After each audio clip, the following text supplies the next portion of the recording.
Welcome to Quiet Universe, where we journey deep into the mysteries of our planet and beyond. Today, we're diving into something that might not be as glamorous as black holes or rogue planets, but trust me, it's equally mind-blowing: ocean dead zones. Imagine vast stretches of the ocean, places that should be teeming with life, turned into underwater deserts. It sounds like something out of a dystopian novel, right? But these are very real, and their numbers are growing at an alarming rate. You see, ocean dead zones are spots where oxygen levels drop so low that most marine life either flees or, well, dies. It's a brutal transformation, and it's not just happening in obscure corners of the Earth. It's happening all over, from the Gulf of Mexico to the Baltic Sea. And if you're wondering why this matters, let me tell you. These zones are like a red flag for the health of our oceans, warning us of the catastrophic consequences of pollution, climate change, and human activity. But before we get too deep, let's rewind a bit. How do these ocean graveyards even form? Why should we care? And, most importantly, can anything be done to stop them from spreading? Grab your gear, because we're about to explore one of the most pressing and eerie phenomena quietly taking over our blue planet. Ocean dead zones are regions in the ocean where oxygen levels are so low that most marine life cannot survive. These areas often occur in coastal waters and are primarily caused by human activity. Imagine standing on the shore of a large river or the edge of an industrial city by the sea. Everything that flows from the land, the fertilizers from farms, waste from cities, chemicals from industries, makes its way to the ocean. When these pollutants, especially those rich in nitrogen and phosphorus, reach the water, they create an unnatural abundance of nutrients. This triggers an explosive growth of algae called an algal bloom. While at first, this might seem like a good thing, offering more food for marine life, it quickly becomes destructive. As these algae die and sink to the ocean floor, they are broken down by bacteria. The process of decomposition consumes oxygen in the water. And because this happens on such a large scale in areas where pollutants are concentrated, the oxygen in the water becomes depleted. The ocean's natural currents can't bring enough oxygen back into these areas fast enough, leaving the waters hypoxic or completely anoxic, meaning there is no oxygen left. For marine animals, from small fish to crabs and even larger species, it's a death sentence. Without oxygen, they either suffocate or are forced to flee if they can. The once vibrant ecosystem becomes barren, eerily still, and lifeless, a dead zone. These areas, in the past few decades, have grown significantly in size and number, paralleling the rise of industrial farming and unchecked urban growth. For those who rely on the ocean, particularly fishing communities, the impact is devastating. Livelihoods that have been tied to these waters for generations face collapse as fish populations plummet. Fishermen who once had an abundance of fish to catch now pull in empty nets. The dead zones serve as a harsh reminder of how deeply our land-based activities can shape the health of our oceans. They are not just environmental disasters, but economic and cultural crises that ripple through human communities. Eutrophication is a process driven by an overload of nutrients, mainly nitrogen and phosphorus, that come from the land and wash into rivers and oceans. It's a problem deeply rooted in the way we grow food, manage waste, and build our cities. Picture a sprawling farmland where fertilizers are spread to help crops grow. When the rains come, they wash the excess fertilizer into nearby streams, rivers, and eventually the sea. The same happens in urban areas, where wastewater, rich in these nutrients, flows out from homes and factories. What seems like a distant issue out at sea starts from decisions made on land, often far away from the water. Once these nutrients enter the ocean, they spark an unnatural chain reaction. At first, it might seem like a harmless or even beneficial boost to the marine environment. But the sudden influx of nutrients causes phytoplankton and algae to grow rapidly, faster than the ecosystem can handle. It's a bit like overfeeding a pet. Too much of a good thing becomes harmful. The water turns cloudy, and as the algae take over, they block sunlight, disrupting the balance that other plants and animals depend on. Eventually, the algae die off in massive quantities. When they sink to the ocean floor, decomposers, bacteria that break down organic matter, get to work. But this process requires oxygen, and it consumes far more than what is naturally available in the water.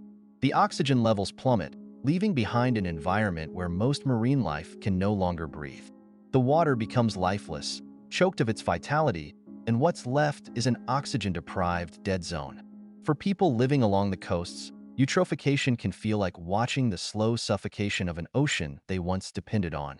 Fishermen lose their livelihoods as the sea becomes a barren wasteland. Communities that once thrived on the richness of the ocean must adapt or face economic collapse. It's a sobering reminder that our relationship with the land doesn't stop at the shore. The choices made in agriculture, urban development, and waste management ripple outwards, reaching the ocean in ways that profoundly alter its life-giving balance. The largest and most well-known dead zones are spread across the globe, often lurking in areas where human activity is most intense.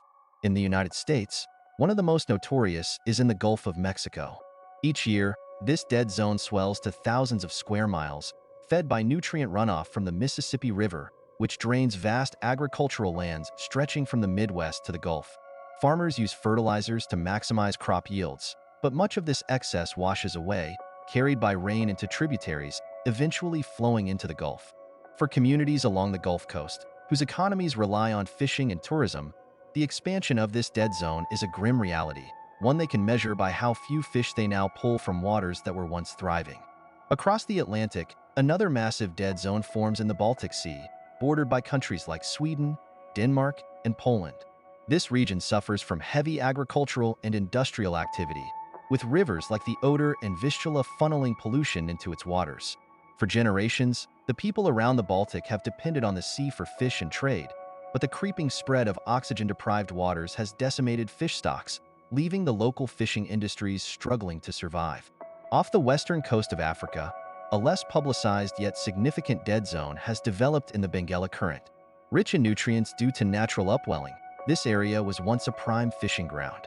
However, human-induced nutrient pollution has intensified the problem, amplifying the natural processes and creating vast areas where marine life cannot survive. Local communities, whose livelihoods hinge on the ocean, are caught in the middle, watching as the waters they rely on are slowly robbed of life. In all these places, the common thread is the connection between human activity on land and the ocean's ability to sustain life. These dead zones, though often distant from view, are vivid illustrations of how human choices, whether in agriculture, industry, or urban development, can profoundly alter the delicate balance of the ocean. For the people living nearby, it's not just an environmental issue. It's a question of survival, as their economic stability and cultural heritage are bound to the health of the sea. Ocean dead zones can indeed occur naturally, and they have been a part of the marine environment long before human activity became a dominant force. These naturally occurring dead zones are typically found in areas where oceanic conditions create a lack of oxygen in the water. One example is in regions of upwelling, where deep, nutrient-rich waters rise to the surface. This can lead to the growth of algae, which, when it dies, sinks and is decomposed by bacteria, just as in human-caused dead zones. However, these natural events tend to be cyclical and localized, occurring in specific areas such as off the coasts of Namibia and Peru. The difference is that these zones are part of the natural ocean processes that marine life has adapted to over time. Species that live in these regions have learned to migrate or survive in low-oxygen environments, and the dead zones ebb and flow with the seasons. What sets human-caused dead zones apart is their size, frequency, and impact. While natural dead zones come and go, human-caused ones, fueled by nutrient pollution from agriculture and urban runoff, can persist and grow much larger. They disrupt ecosystems that are not adapted to such severe oxygen depletion, causing widespread die-offs and altering the balance of marine life. Fish, crustaceans, and other sea creatures are forced to leave, often in numbers that local fisheries cannot sustain. The human-caused zones also spread unpredictably, often in places where no such problems existed before, catching ecosystems and the people who rely on them off guard. For communities near natural dead zones, there is an understanding that these events are part of the ocean's rhythms. They know when to expect changes in the availability of fish or how the sea might shift for a time. But human-caused dead zones feel like a betrayal of that natural order.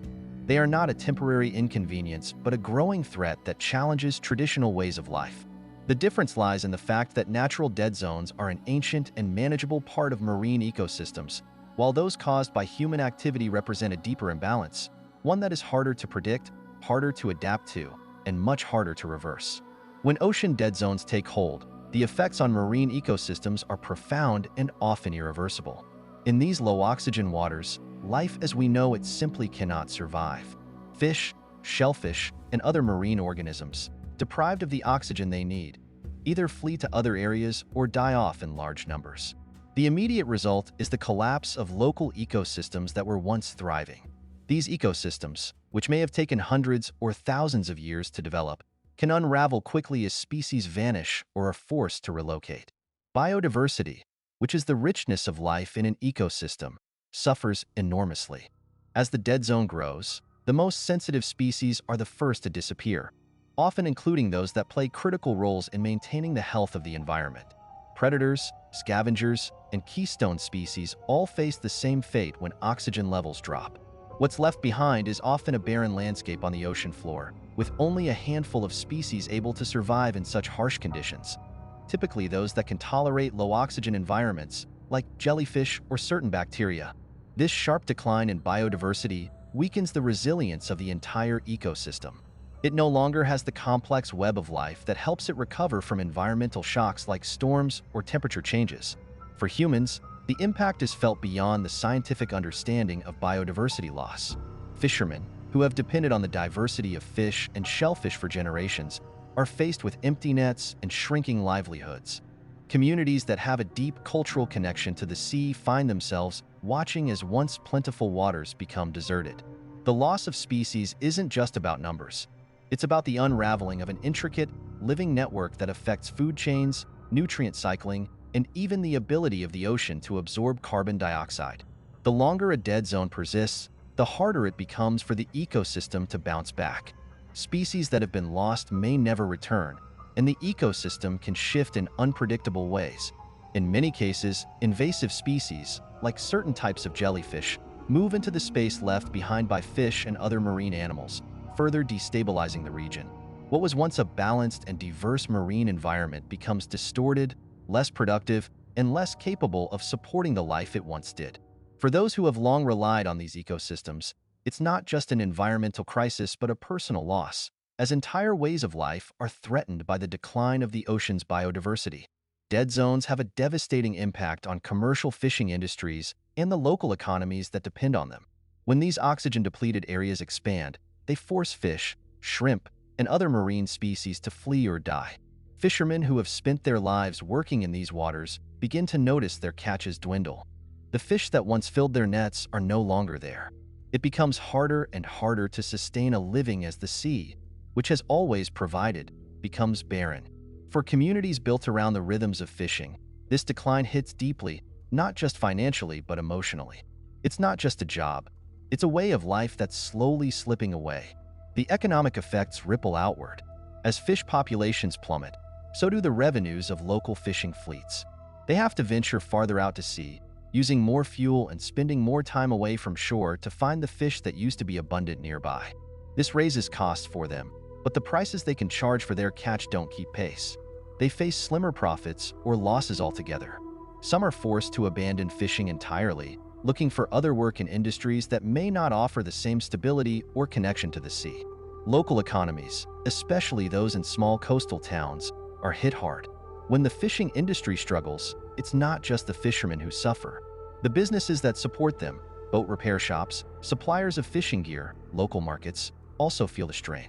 Restaurants and tourism, often tied to the fresh seafood these areas are known for, see a downturn as well. The identity of these communities, so closely tied to the bounty of the ocean, starts to erode. People move away, looking for opportunities elsewhere, and the vibrancy of these places fades. Beyond the direct economic losses, there's a deeper sense of displacement.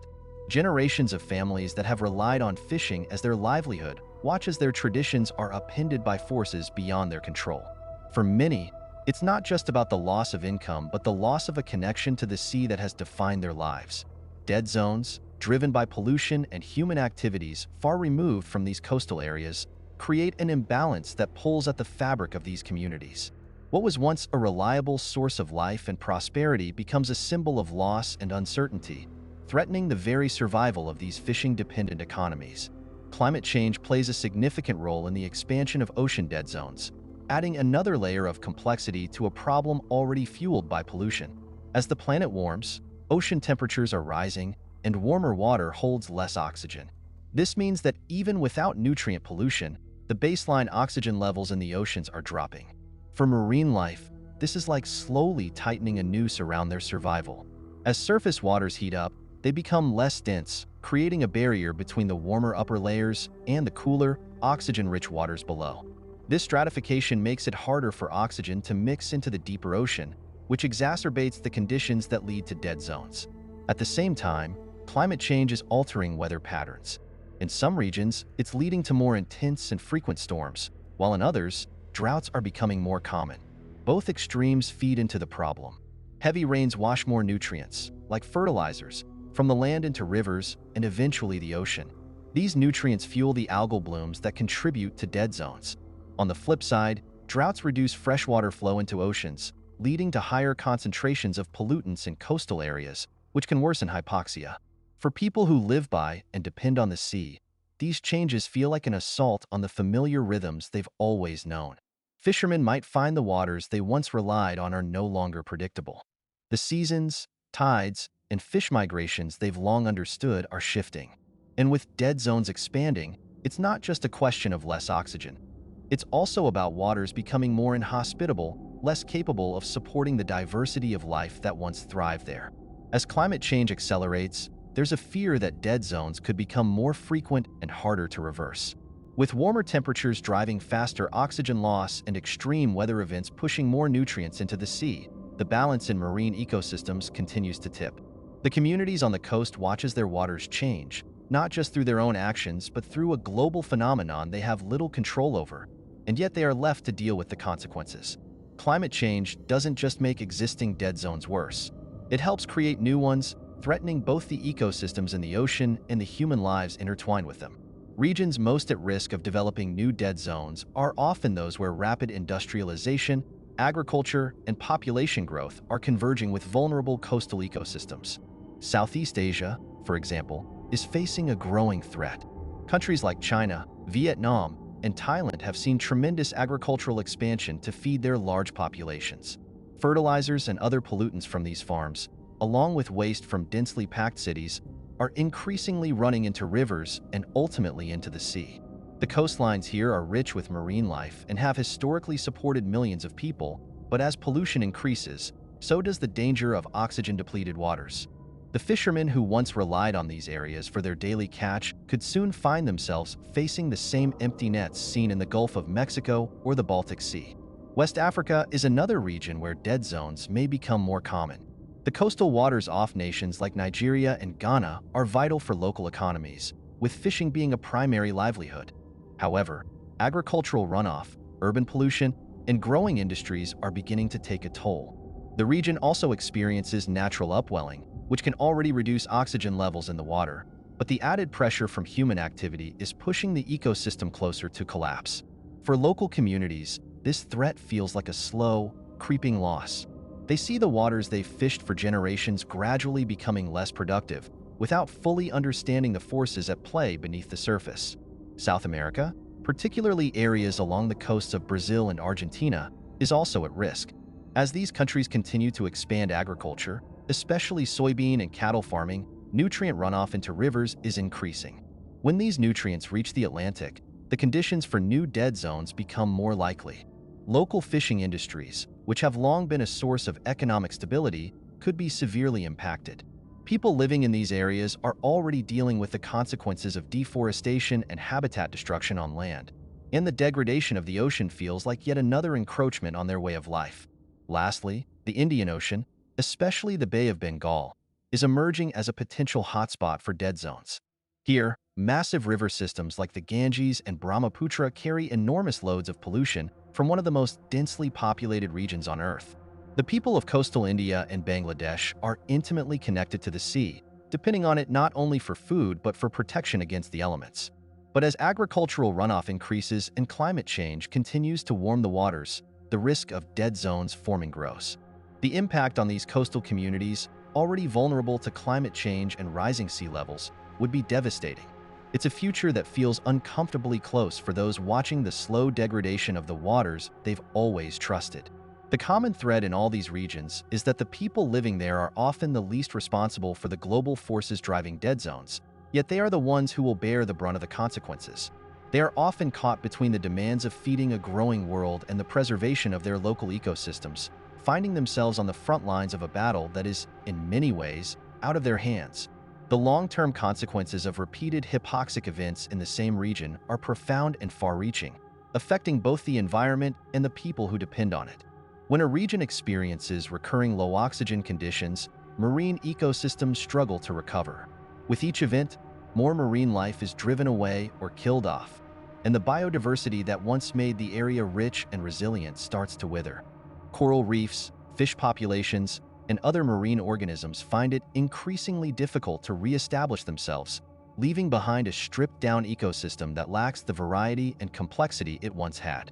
Over time, the very foundation of the food web becomes fragile, as key species disappear and those that can survive in these conditions, like jellyfish, start to dominate. For the fishing industry, repeated hypoxic events signal a deepening crisis. The first event might be a warning, causing fishermen to adjust by seeking different areas to fish. But when hypoxia becomes a regular occurrence, it takes a toll not just on fish stocks, but on the entire economy that relies on them. Fish populations don't have time to rebound, and the steady decline forces fishermen to venture farther out to sea, making their operations more expensive and less predictable. The local economies, built on decades or centuries of trust in the ocean's ability to provide, begin to collapse. Jobs are lost, and businesses that rely on the fishing industry, everything from boat makers to seafood restaurants, face the same bleak future. It's not just an environmental disaster. It's an economic one, with entire communities feeling the squeeze of shrinking opportunities. Repeated hypoxic events also leave a scar on the cultural and social fabric of these communities. In many coastal regions, fishing isn't just a job, it's a tradition, a way of life passed down through generations. People who have always lived close to the sea, who know its rhythms and rely on it for their sense of identity, find themselves disconnected from their heritage. As the ocean becomes less able to support them, families are forced to move, searching for new livelihoods in unfamiliar places. The loss is more than financial. It's the erosion of a way of life tied intimately to the health of the ocean. And the ocean itself doesn't escape unharmed. As hypoxic events continue, the physical and chemical makeup of the water can change in ways that take decades, if not longer, to reverse. Nutrient cycles are disrupted, sediment builds up, and the waters can become more acidic, compounding the stress on marine life. It becomes a feedback loop. The more the ecosystem is weakened, the harder it becomes to restore balance. What was once a vibrant, life-sustaining environment becomes a shadow of itself, struggling to support even the simplest forms of life.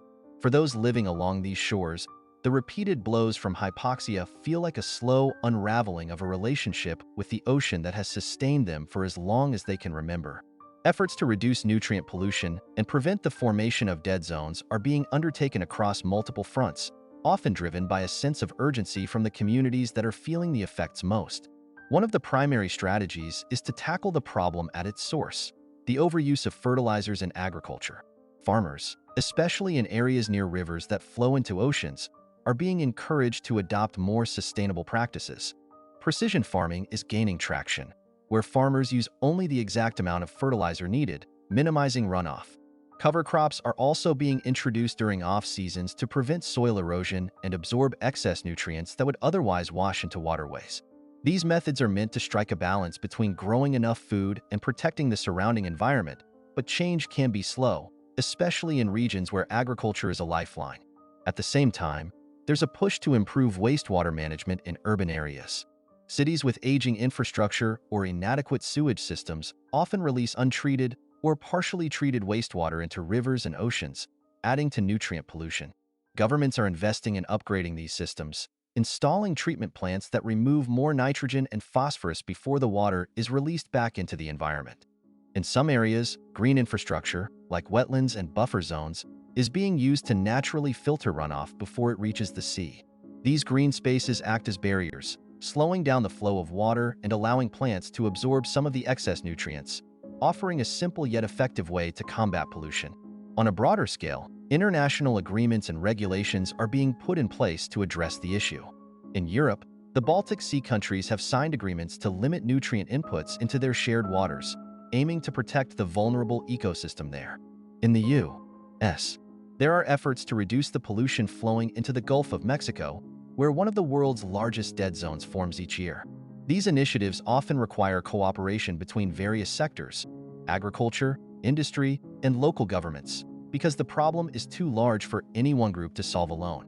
But the challenge is significant as the forces driving nutrient pollution, population growth, industrial farming, and urban expansion are deeply entrenched in the modern way of life. People who live near the affected waters are often the most vocal advocates for change.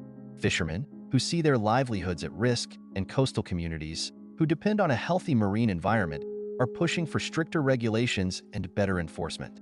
They understand that the ocean isn't just a resource to be used, but a vital part of their existence that needs to be protected.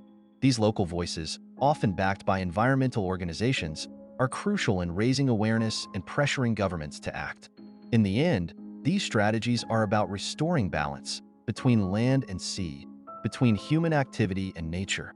The challenge is immense, but the efforts being made show that there's a growing understanding that the health of our oceans is directly tied to the choices we make on land. For those whose lives are intertwined with the sea, these efforts represent a fight for survival, not just for the ocean, but for themselves and future generations. Ocean circulation patterns play a crucial role in the formation and persistence of dead zones.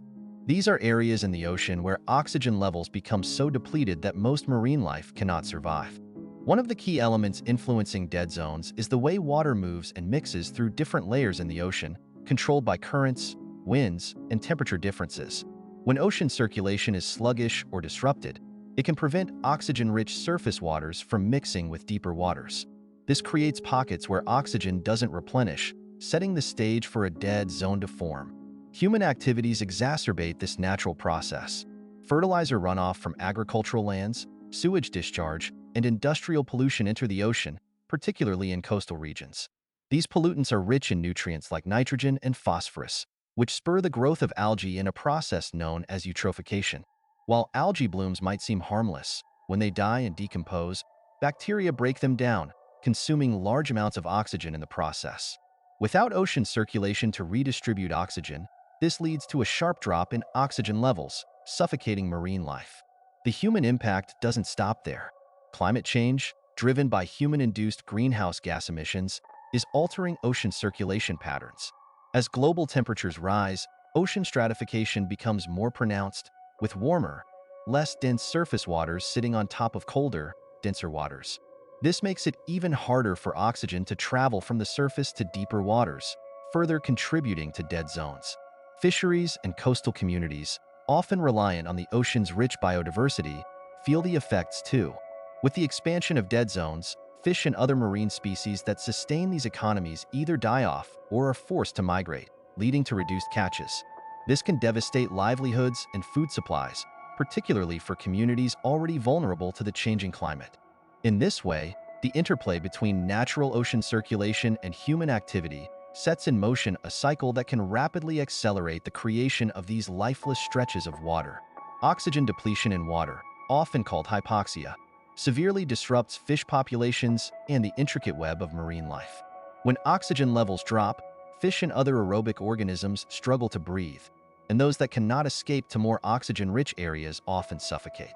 Larger, more mobile species like fish may initially flee the affected areas, but this creates an imbalance in ecosystems.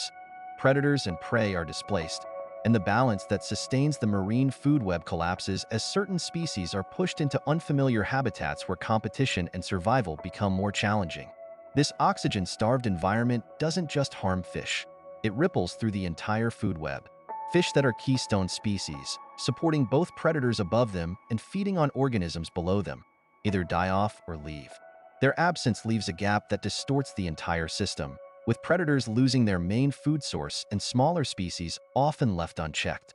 Species that depend on specific habitats, like the bottom feeders that thrive in coastal waters, are particularly vulnerable because they can't easily relocate, making them more likely to die in dead zones.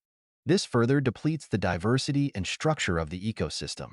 The human element adds another layer of complexity. Many coastal communities rely heavily on fishing for their livelihoods, and the sudden disappearance of fish in dead zones can be devastating. Commercial fishing operations may have to travel farther and work harder to catch fewer fish, While small-scale, subsistence fishers often find their traditional fishing grounds barren. This not only affects local economies, but can lead to food insecurity in places where fish are a key source of protein. The decline in fish populations also disrupts the broader market, increasing prices and driving some species toward scarcity. As these disruptions cascade through the food web, they threaten the very fabric of marine ecosystems.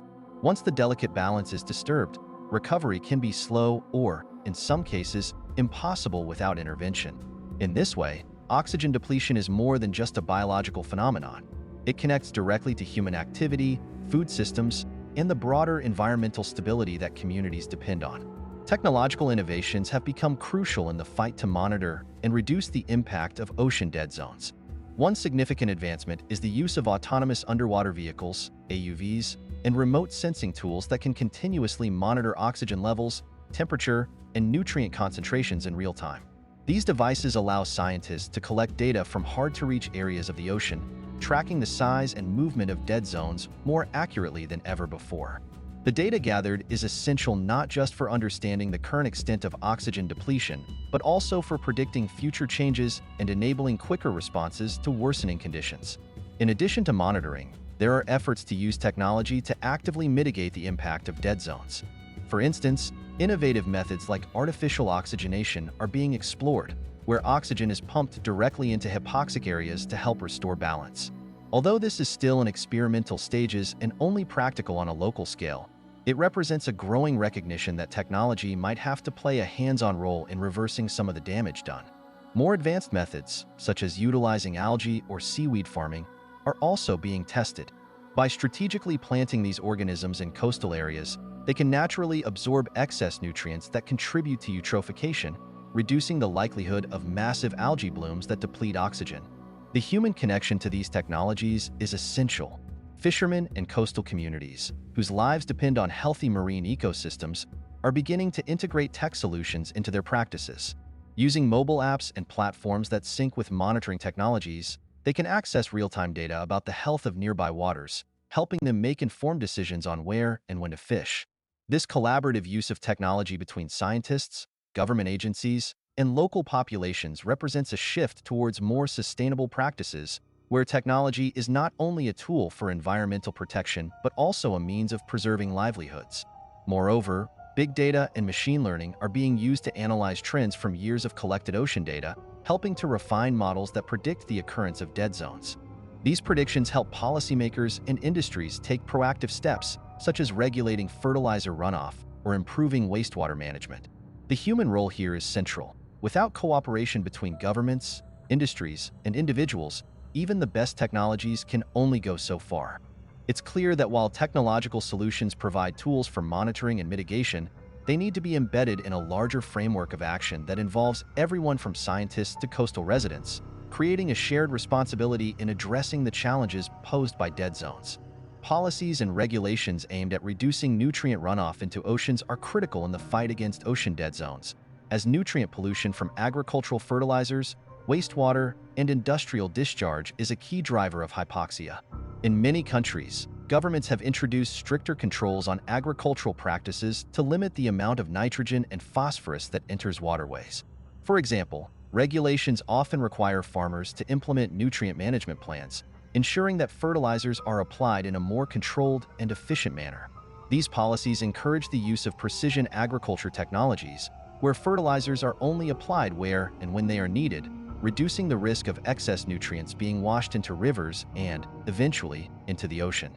Wastewater treatment regulations also play a significant role in curbing nutrient pollution.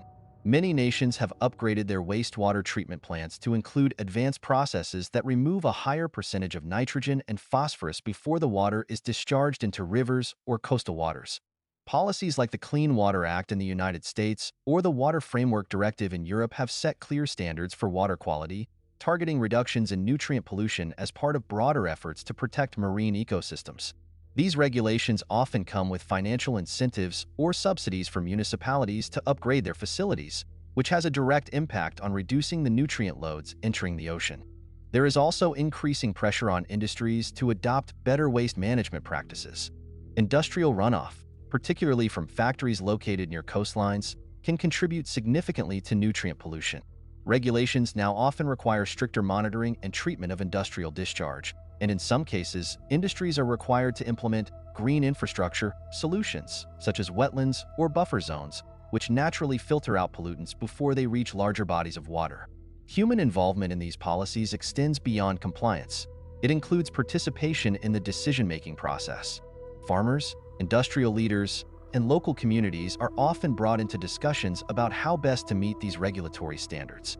This collaboration is key because policies are more likely to succeed when they are realistic and consider the needs and constraints of those directly affected. Local governments also play an active role by promoting education programs that help people understand the connection between their actions, such as excessive fertilizer use or poor wastewater management, and the health of ocean ecosystems. On a global scale, organizations like the United Nations are pushing for international agreements to combat nutrient pollution. Through frameworks such as the Sustainable Development Goals, there is a growing commitment from multiple countries to reduce pollution of all kinds, including the nutrient runoff that leads to dead zones. While policies vary by region, the global consensus is that controlling nutrient inputs is essential to safeguarding the oceans and the communities that depend on them. Dead zones are generally considered a reversible phenomenon, but the process of recovery depends heavily on the extent of damage, the level of human intervention, and the natural resilience of the affected ecosystems. In many cases, when the factors contributing to oxygen depletion, like nutrient pollution, are reduced or eliminated, dead zones can gradually recover. This recovery typically involves a slow return of oxygen to the water, followed by the re-establishment of marine life that had either died off or fled the area. However, the speed of recovery can vary widely depending on the size of the dead zone, the severity of oxygen depletion, and how long the area has been impacted. Human action plays a pivotal role in whether dead zones can bounce back. Regions where agricultural runoff and wastewater pollution have been curbed through better policies and technology often see improvements in water quality. For example, areas in the Gulf of Mexico, notorious for its seasonal dead zones, have shown that targeted efforts to reduce nutrient inputs from the Mississippi River can lead to a measurable decline in the size of these zones. Yet, even with these improvements, the recovery process can be slow, and marine ecosystems may not return to their original state for years, if at all. There are also cases where dead zones persist or even worsen, making recovery seem almost impossible without more aggressive intervention. For example, in some coastal regions where pollution continues unabated, or where climate change exacerbates water stratification and warming, the conditions for dead zones become entrenched. Warmer waters hold less oxygen, and the layering of warm and cold water can prevent oxygen from mixing, creating a cycle that's hard to break. In these areas, the ecosystems may be altered in ways that are difficult to reverse, with some species disappearing entirely, unable to return even if oxygen levels eventually improve. From a human perspective, the permanence of damage in certain areas can have long-term effects on fishing communities, tourism, and biodiversity. The loss of marine species in dead zones doesn't just disrupt food chains. It can also collapse industries that rely on healthy, biodiverse oceans. For coastal populations, the uncertainty surrounding the recovery of dead zones adds economic strain, as they are forced to adapt to changing environments that may no longer support traditional livelihoods. In these cases, while the ocean has the capacity to heal, the timeline and outcome are deeply influenced by human choices. Whether we choose to mitigate the causes of dead zones or continue down a path that pushes them toward becoming permanent fixtures in the marine landscape. Dead zones have a devastating impact on coral reefs and other delicate marine ecosystems, which are highly sensitive to changes in oxygen levels and water quality. Coral reefs, in particular, rely on clear, oxygen-rich water to thrive. When a dead zone forms near a reef, the sudden drop in oxygen can cause corals to bleach and die. Corals live in a symbiotic relationship with algae that help them produce energy, but these algae also require sufficient oxygen to survive. As oxygen levels plummet, the algae die off, leaving the corals without their primary energy source. This can lead to large-scale coral bleaching, weakening the entire reef ecosystem. The ripple effects extend beyond the corals themselves. Reefs are often home to a wide variety of marine life, from fish to invertebrates, all of which depend on a balanced and oxygenated environment. In a dead zone, many species either flee or die, creating a barren landscape where rich biodiversity once existed. Fish, which play a vital role in maintaining the health of coral reefs by controlling algae and providing nutrients, are among the first to be affected. Without them, the ecological balance of the reef shifts, often making it harder for the system to recover even if oxygen levels eventually return to normal. For other delicate ecosystems, such as seagrass beds and mangroves, the effects of dead zones are equally damaging. Seagrass beds, which serve as nurseries for many marine species and act as carbon sinks, are particularly vulnerable to oxygen depletion. When oxygen levels drop, the roots of these plants can no longer respire, leading to die-offs that not only reduce habitat but also release stored carbon back into the environment. This creates a feedback loop that can worsen the effects of climate change, further destabilizing marine ecosystems. Human communities that depend on coral reefs and similar ecosystems for fishing, tourism, and coastal protection feel the impact of dead zones acutely. Coral reefs, for example, attract millions of tourists worldwide, supporting local economies. When these reefs are damaged or destroyed by the spread of dead zones, it can lead to a significant loss of income for communities that rely on reef tourism. In regions where fishing is the primary livelihood, the disappearance of fish and other marine life from dead zones directly threatens food security and economic stability. The interconnectedness of these ecosystems means that the damage done by dead zones can spread far beyond the immediate area. As key species are lost, the health of entire ocean regions can degrade, making it difficult for delicate marine ecosystems to rebound. In this way, dead zones are not just localized crises. They have the potential to unravel the intricate web of life that sustains some of the ocean's most vulnerable and vital environments. Ocean dead zones can indeed contribute to the release of harmful gases like methane and carbon dioxide, intensifying both local environmental issues and broader climate concerns. When oxygen is depleted in these areas, the usual processes that break down organic matter are disrupted. Instead of being decomposed in oxygen-rich conditions, organic material in dead zones is broken down by anaerobic bacteria. These bacteria don't need oxygen to survive, but their metabolic processes produce methane, a potent greenhouse gas, as a byproduct. Methane is much more effective at trapping heat in the atmosphere than carbon dioxide, which means that even small increases in methane emissions from ocean dead zones can have a significant impact on global warming. Additionally, as organic material like dead algae accumulates and breaks down in dead zones, the process also releases carbon dioxide. This happens because carbon stored in marine life and plants is released back into the water during decomposition, and some of it eventually makes its way into the atmosphere. In this sense, dead zones don't just affect the local marine environment. They contribute to the overall carbon cycle, potentially worsening climate change. Human activities are a major driver behind the formation of these dead zones, which means the release of these gases ties back to how we manage agricultural runoff, wastewater, and pollution. The more nutrients that flow into the ocean, the more likely these zones are to form and expand. What's especially concerning is that these gases can feed into a feedback loop. As methane and carbon dioxide are released, they contribute to global warming, which in turn can lead to warmer ocean temperatures. Warmer water holds less oxygen, which makes it easier for dead zones to form and persist, allowing the cycle of oxygen depletion and gas release to continue. For communities and industries, particularly those near coastal regions, the consequences are far-reaching. Coastal populations might not only have to deal with the immediate effects of dead zones, such as the loss of fish stocks and biodiversity, but also with the broader, longer-term impacts on the climate that result from increased methane and carbon dioxide emissions. This adds another layer of complexity to the fight against dead zones, showing that their consequences extend beyond the marine world, influencing the atmosphere and climate systems that affect everyone. From areas that have successfully reduced or eliminated dead zones, one of the most important lessons we can learn is that change is possible when there is a concerted effort between science, policy, and local action. These success stories often come from regions where governments, industries, and communities recognized the link between their activities and the health of the marine environment and took steps to reduce nutrient pollution at its source. In places like the Black Sea, for example, agricultural reforms and improved wastewater management dramatically cut the flow of nitrogen and phosphorus into the water. Over time, oxygen levels recovered and marine life began to return. The key to these successes was a combination of regulation and incentives that encouraged better farming practices and cleaner industrial processes. By introducing policies that limited the use of fertilizers, promoted crop rotation, and encouraged buffer zones near waterways, authorities managed to significantly reduce runoff without placing undue burden on farmers. This collaborative approach proved that sustainable practices don't have to come at the cost of livelihoods. It also showed how public awareness plays a crucial role.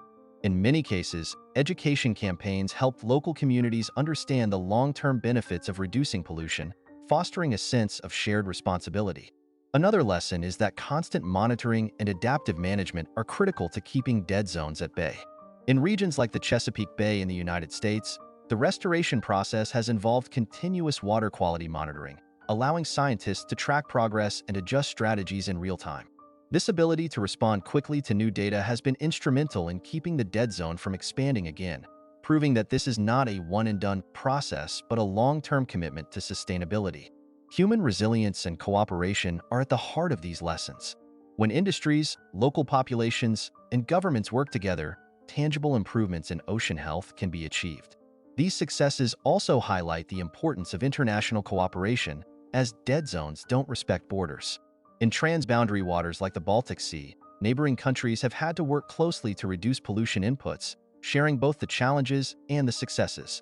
What these regions demonstrate is that while the problem of dead zones is severe, it's not insurmountable. With the right combination of political will, public engagement, and scientific support, even heavily impacted areas can bounce back. These examples give hope that other regions struggling with dead zones can learn from what worked elsewhere and adapt those strategies to their own unique challenges, restoring not just their waters but the ecosystems and communities that rely on them. Ocean dead zones and hypoxic areas in freshwater lakes and rivers share many similarities in their causes and impacts, though the scale and specific dynamics can differ. Both phenomena are primarily driven by nutrient pollution, especially nitrogen and phosphorus, that enters the water from agricultural runoff, sewage, and industrial waste. In both oceans and freshwater systems, these nutrients fuel the rapid growth of algae, which eventually die and sink to the bottom, where bacteria decompose them. This decomposition consumes large amounts of oxygen, leading to hypoxic or oxygen-depleted conditions that suffocate aquatic life. In lakes and rivers, hypoxia tends to occur in more confined spaces, meaning the effects can be felt almost immediately and across the entire ecosystem. Fish and other species may have fewer escape routes in smaller water bodies, leading to massive die-offs in extreme cases. Freshwater ecosystems are often less resilient than oceans due to their smaller size and the fact that they are more vulnerable to sudden changes in water quality. For communities that depend on lakes and rivers for drinking water, recreation, and fishing, the appearance of a hypoxic zone can have an immediate and noticeable impact on daily life. Toxic algal blooms, which often accompany hypoxia, can contaminate drinking water, making it unsafe for human consumption. In oceans, dead zones tend to be larger and can cover vast stretches of coastal waters, particularly near river mouths where nutrient runoff from farmlands is concentrated. While the process of oxygen depletion is similar, the broader scale of oceans sometimes allows certain species to migrate away from the affected areas, though this still causes major disruptions in marine food webs. Coastal communities that rely on fishing are hit hard by these migrations, and large-scale fisheries can suffer significant economic losses when key fish populations either die or move away from traditional fishing grounds. The human element connects these environments. Whether it's a small lake or a large ocean, the sources of nutrient pollution are often the same: agricultural practices, industrial waste, and poorly treated sewage. This means that solutions to reduce hypoxia in lakes and rivers are often transferable to oceans. Strategies like reducing fertilizer use, improving wastewater treatment, and restoring wetlands can be applied across both freshwater and marine systems to prevent further oxygen depletion. What freshwater hypoxic areas show is that even small-scale efforts to address the causes can have a big impact, offering hope that broader changes in how we manage water resources can help alleviate the problem in both lakes and oceans.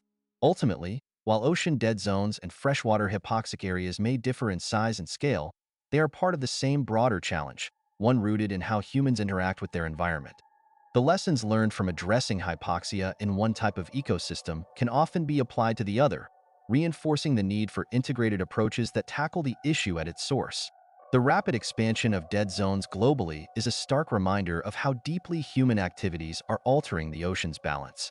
Over the last few decades, these oxygen-depleted areas have multiplied at an alarming rate, driven primarily by an increase in nutrient runoff from agriculture, industrial waste, and urbanization. As farming intensifies to meet the growing demand for food, more fertilizers are used, and more nitrogen and phosphorus make their way into rivers and ultimately the ocean. The runoff from these chemicals, combined with untreated sewage and pollution from expanding cities, sets the stage for massive algae blooms that trigger the cycle leading to dead zones. One of the most concerning aspects of this expansion is that it's not confined to specific regions. From the coast of the United States to the seas around Europe and Asia, dead zones are appearing in areas that were once thriving ecosystems. This global spread makes it clear that the problem isn't just localized pollution, but a reflection of systemic issues in how we manage land and water use.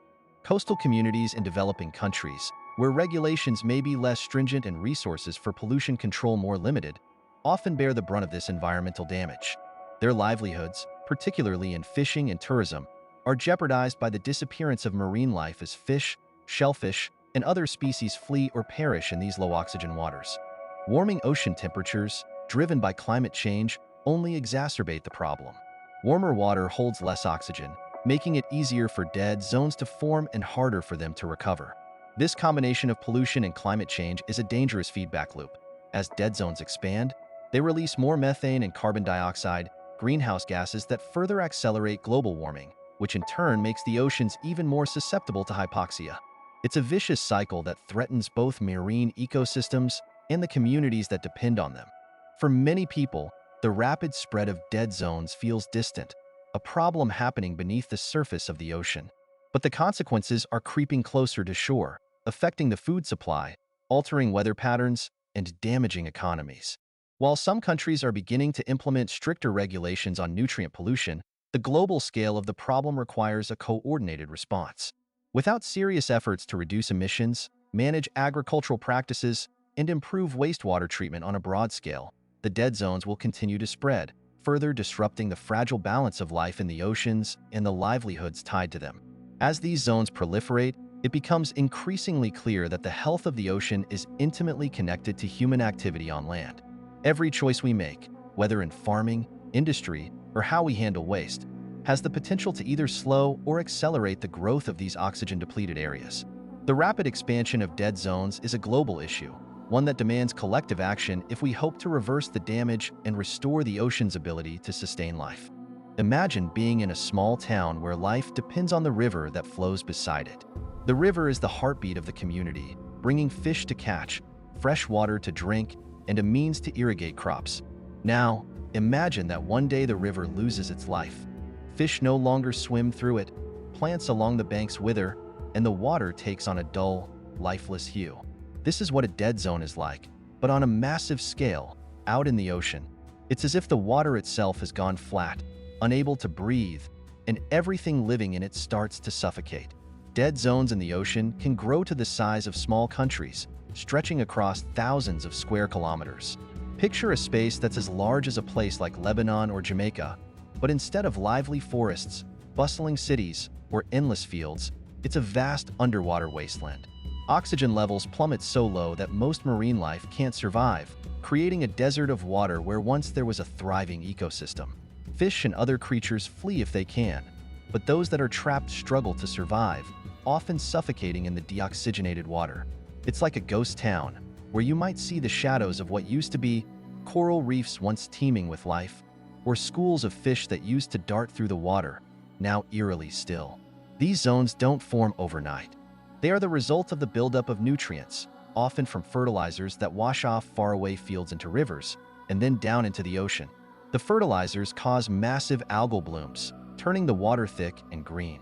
But when the algae die, they sink to the bottom, and bacteria begin to decompose them, using up the oxygen in the water.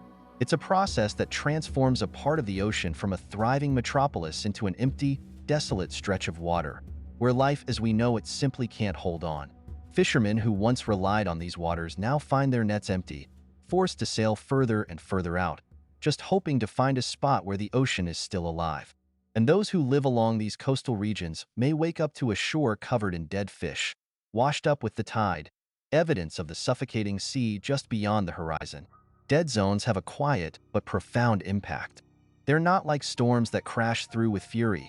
Instead, they spread slowly, their effects creeping outward, unnoticed until the damage is too severe to ignore. The people who depend on these waters feel the change most deeply, watching the sea that once provided for them transform into something alien and unyielding. It's not just a loss of fish or a bad fishing season. It's the slow and steady erosion of a way of life, swallowed up by waters that can no longer sustain life. Imagine walking through a forest, expecting to hear the usual sounds: birds singing, leaves rustling, life all around you. But instead, you find silence. Not a single chirp, not a breath of wind. The air feels thin, like you're walking at a high altitude, struggling to take a full breath. This is what happens in the depths of the ocean when oxygen levels drop to nearly zero, turning vibrant underwater landscapes into biological deserts. These places aren't barren because they've always been empty. They're barren because something essential to life has been stolen from them. When the oxygen fades, the water becomes heavy and suffocating. Fish that once thrived there either flee to safer waters or die, leaving behind only the creatures that can endure the near-total lack of air. But even these survivors, jellyfish, certain bacteria, are not enough to fill the emptiness. It's as if the ocean itself becomes lethargic, its ability to support life stripped away. There are no more schools of fish darting between rocks, no more predators lurking in the shadows, just an eerie stillness where life used to buzz with energy. If you were to dive into one of these zones, you'd feel like you were exploring a world that had been hollowed out, a place that had forgotten how to live. To those who depend on the sea, these dead zones are like a curse. They alter the rhythm of coastal life, reshaping fishing grounds and forcing boats to travel farther than before. It's as if someone redrew the maps of the ocean, marking entire swathes of blue as places where no one can find food anymore.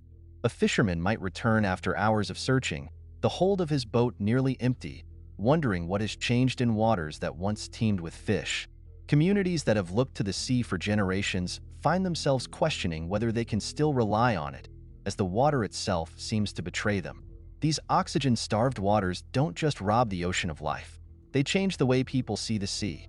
What used to be a symbol of abundance becomes a reminder of loss, of something vital slipping away right in front of them. It's like watching a garden dry up, each plant wilting one by one, except it's an entire stretch of the ocean turning desolate. People may not see the dead zones with their own eyes, but they feel their effects in quieter ways, like a meal with less fish on the plate, or a child who grows up knowing the ocean as a place where things no longer grow. Think of the difference between a drought that eventually gives way to rain and a desert where rain never comes. Some ocean dead zones share a similar fate. There are those that appear like a seasonal illness, something that sweeps in with the changing of the tides, only to recede after a few months.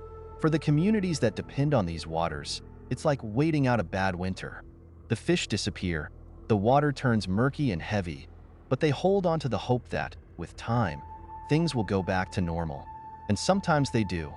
Fishermen can go back to their usual spots, the nets fill up again, and the sea, for a while, breathes with life once more.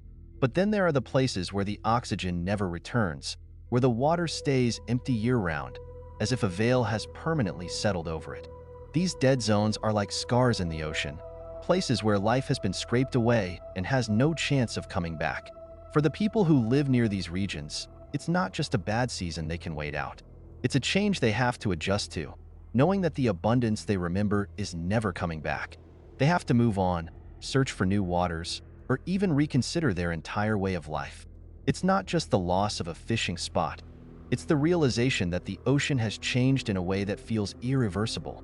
The seasonal dead zones come with a rhythm. People learn to adapt, to brace themselves for the lean months and celebrate when the waters revive. But the permanent ones leave no room for such rituals. They're a constant reminder, a part of the sea that has gone quiet and will stay that way. Imagine living by a beach where the waves used to wash up with gifts from the deep, only to now find those waters barren, unable to sustain even the smallest fish. The sea becomes a stranger, something you used to know but can no longer understand, as if its very breath has become shallow and distant. The ocean that once shaped your life now forces you to shape a new one, far from its lifeless reach. Imagine watching a storm slowly approach, knowing it won't hit with a sudden crash but rather settle in, changing everything bit by bit. Climate change is that slow storm for those who live by the sea, altering the waters they've known for generations. It's not just about higher temperatures or rising sea levels. It's about the way the warmth seeps into the ocean, making it easier for dead zones to form and harder for them to go away. When the water gets warmer, it holds less oxygen, and these low-oxygen areas spread like a shadow over the seabed. It's as if the ocean is losing its breath, one exhale at a time, and the spaces where life once thrived are closing up, piece by piece. For people whose lives are tied to the ocean, this slow shift is unnerving. Places where fish could once be counted on are now unpredictable, and the boundaries of dead zones seem to stretch further each year. A fisherman might look out at the same waters his father did, but with a sinking realization that they don't hold the same promise. Families whose livelihoods depend on these waters feel the changes long before the rest of the world takes notice. It's not just that they have to travel farther to find fish. It's that the waters they used to trust have become uncertain. It's like the land beneath their feet is shifting, except this time, it's the sea. These changes happen slowly enough that they might seem almost invisible, but the impact accumulates. Warm currents reach into places they never used to touch, turning stable waters unstable. Algae blooms become more common, feeding on the warmer waters and drawing even more oxygen from the sea. It's a cycle that keeps tightening its grip, and with each turn, the ocean loses a bit more of its resilience. The people who see this happening day after day know that the waters aren't what they used to be, and the dead zones that used to be seasonal or contained are becoming a constant presence. The horizon might look the same, but what lies beneath has changed. The sea that once gave life so generously now keeps parts of itself locked away, leaving the people who rely on it feeling like they are always one step behind, trying to adapt to a world where the rules have quietly, but fundamentally, shifted. Imagine two different kinds of places, a bustling town along the coast and a remote mountain village. Both have their own challenges and struggles, but each is shaped by its own environment. Ocean dead zones work the same way. They can settle in the waters just off the shore, where rivers bring in nutrients from farmlands and cities, or they can form in the deep, isolated reaches of the ocean, far from any human settlement. In both cases, the effect is strikingly similar. A place where life struggles to exist, where the water seems to have lost its ability to sustain anything more than the bare minimum. In the coastal areas, it's easier for people to see the changes firsthand. Fishers, families, and beachgoers notice when the water turns murky and when fish start to vanish. They can see the algae blooms spreading like an unwanted stain, turning familiar waters into places they barely recognize. The impacts feel immediate: fewer fish, a foul smell, or a coastline dotted with lifeless creatures washed ashore. It's a direct, tangible change that you can reach out and touch, like watching a field wither after a drought. But in the deep ocean, these dead zones are hidden out of sight, far from where anyone can easily see them. They form in places where currents sweep in nutrients from thousands of miles away, creating vast expanses where oxygen runs out just as effectively as if they were near a busy shoreline. Here, the water becomes a silent trap, turning entire stretches of the deep sea into areas where life hangs on by a thread. The creatures of the deep that have adapted to survive in the dark, cold depths now face a new kind of threat, one that is invisible but deadly. And unlike the coastal dead zones, there are no fishing boats or seaside communities to sound the alarm. The transformation happens in the quiet, leaving scientists to discover these desolate regions with instruments and remote cameras, trying to piece together what is happening far below the surface. For people on land, it can be hard to grasp how much of the ocean's health relies on places they will never see. The dead zones in the deep ocean may seem distant and abstract, but they have ripple effects that eventually reach every shore. They alter the migration paths of fish, shift the balance of entire food webs, and influence the ocean currents that affect climates across the globe. Whether in the shallows where kids play in the surf or the hidden depths explored only by submersibles, these lifeless stretches change the character of the ocean itself, turning once vibrant waters into parts of a system that feels more fragile than ever. Far beneath the surface, in the darkest reaches of the ocean, there are places where life has always been scarce, where the water holds little oxygen, and the conditions have been harsh for millions of years. These are natural dead zones, untouched by human influence, existing long before our world became crowded with cities and ships. They lie in the deep trenches and basins, where currents shift slowly and the pressure is crushing. Here, it's like a desert formed on the ocean floor, a place where life never took hold, not because of pollution or fertilizers, but simply because nature shaped it that way. In these places, the ocean feels like a world apart, ancient and unyielding. Creatures that live nearby have adapted to the low oxygen and the crushing darkness, surviving in ways that seem almost alien to us. The water here moves like a slow, creeping tide, carrying with it little of the nutrients that sustain life in the sunlit parts of the sea. The boundaries of these zones are marked not by human activity, but by geological forces, by the way the ocean currents bend, by the depth of the trenches, by the isolation from the rest of the ocean's circulatory system. For those who explore the ocean's depths, these areas are a reminder of how vast and varied the sea truly is. It's a place where life has always had to make do with less, where even the smallest oxygen changes can define the difference between survival and silence. Unlike the dead zones along the coasts, these natural ones tell a different story, one of resilience in the face of an environment that has always been unforgiving. They are reminders that, even without our interference, there are places on Earth where life simply isn't meant to flourish, where the rules of survival have been set by the deep, cold currents of time. While these regions might seem far removed from the everyday lives of people on land, they hold a certain mystery, a testament to the limits of life in this world. And in a way, they put into perspective what's happening closer to home, showing that while nature can create lifeless zones, the rapid spread of human-caused dead zones is something different, something that changes the balance of the ocean in ways it hasn't faced before. The natural ones remain where they have always been, but now they share the ocean with those created by runoff and warming waters, blending the ancient with the unsettlingly new.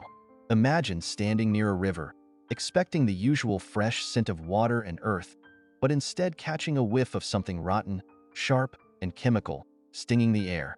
This is what happens in some ocean dead zones when they begin to release toxic gases like hydrogen sulfide. When oxygen runs out and decay takes over, bacteria that thrive without oxygen begin to break down organic matter, creating gases that are not just foul-smelling but dangerous. The water, already starved of life, starts to exhale a poison that can turn the area even more hostile, both to marine life and to the people nearby. These gases rise up from the depths like a dark, invisible cloud. Fish, crabs, and other creatures that might have clung to the edges of these zones find themselves pushed out even further, unable to tolerate the new toxicity. For communities living along the coast, it can be unsettling, almost as if the ocean itself is warning them to keep their distance. The air might carry a sulfurous, rotten egg scent, a smell that sticks in the back of the throat, making people wonder what's happening beneath the waves. Even those who have lived near the water all their lives can find this shift disturbing, a sign that the sea is no longer the reliable neighbor it once was. For people who work the waters, like fishers and boat operators, this change is more than just an inconvenience. Hydrogen sulfide can kill off whatever life remains in these areas, turning fishing trips into wasted journeys, and it can even corrode equipment, making the work of those who rely on the ocean even harder. It's like a barrier that rises up, keeping them from the resources they've always depended on, as if the ocean is building walls where none existed before. This toxic turn doesn't just poison the water. It changes the entire dynamic of how people interact with the sea, forcing them to work around areas that were once safe and plentiful. And while hydrogen sulfide and other gases eventually disperse, they leave behind a sense of unease, a reminder that the ocean can shift from a source of life to a source of threat. It's a strange reversal, where instead of the sea providing fish and salt on the breeze, it brings a reminder of decay, something you can't quite see but can definitely sense. The release of these gases makes the water feel more alien, more unpredictable, adding yet another layer to the challenges of living close to a changing ocean. It's like watching a bustling neighborhood turn into a ghost town in the blink of an eye. One week, the water is full of life. Fish weaving through schools, crabs scuttling along the seafloor, coral thriving in their complex shapes. And then, almost overnight, everything changes.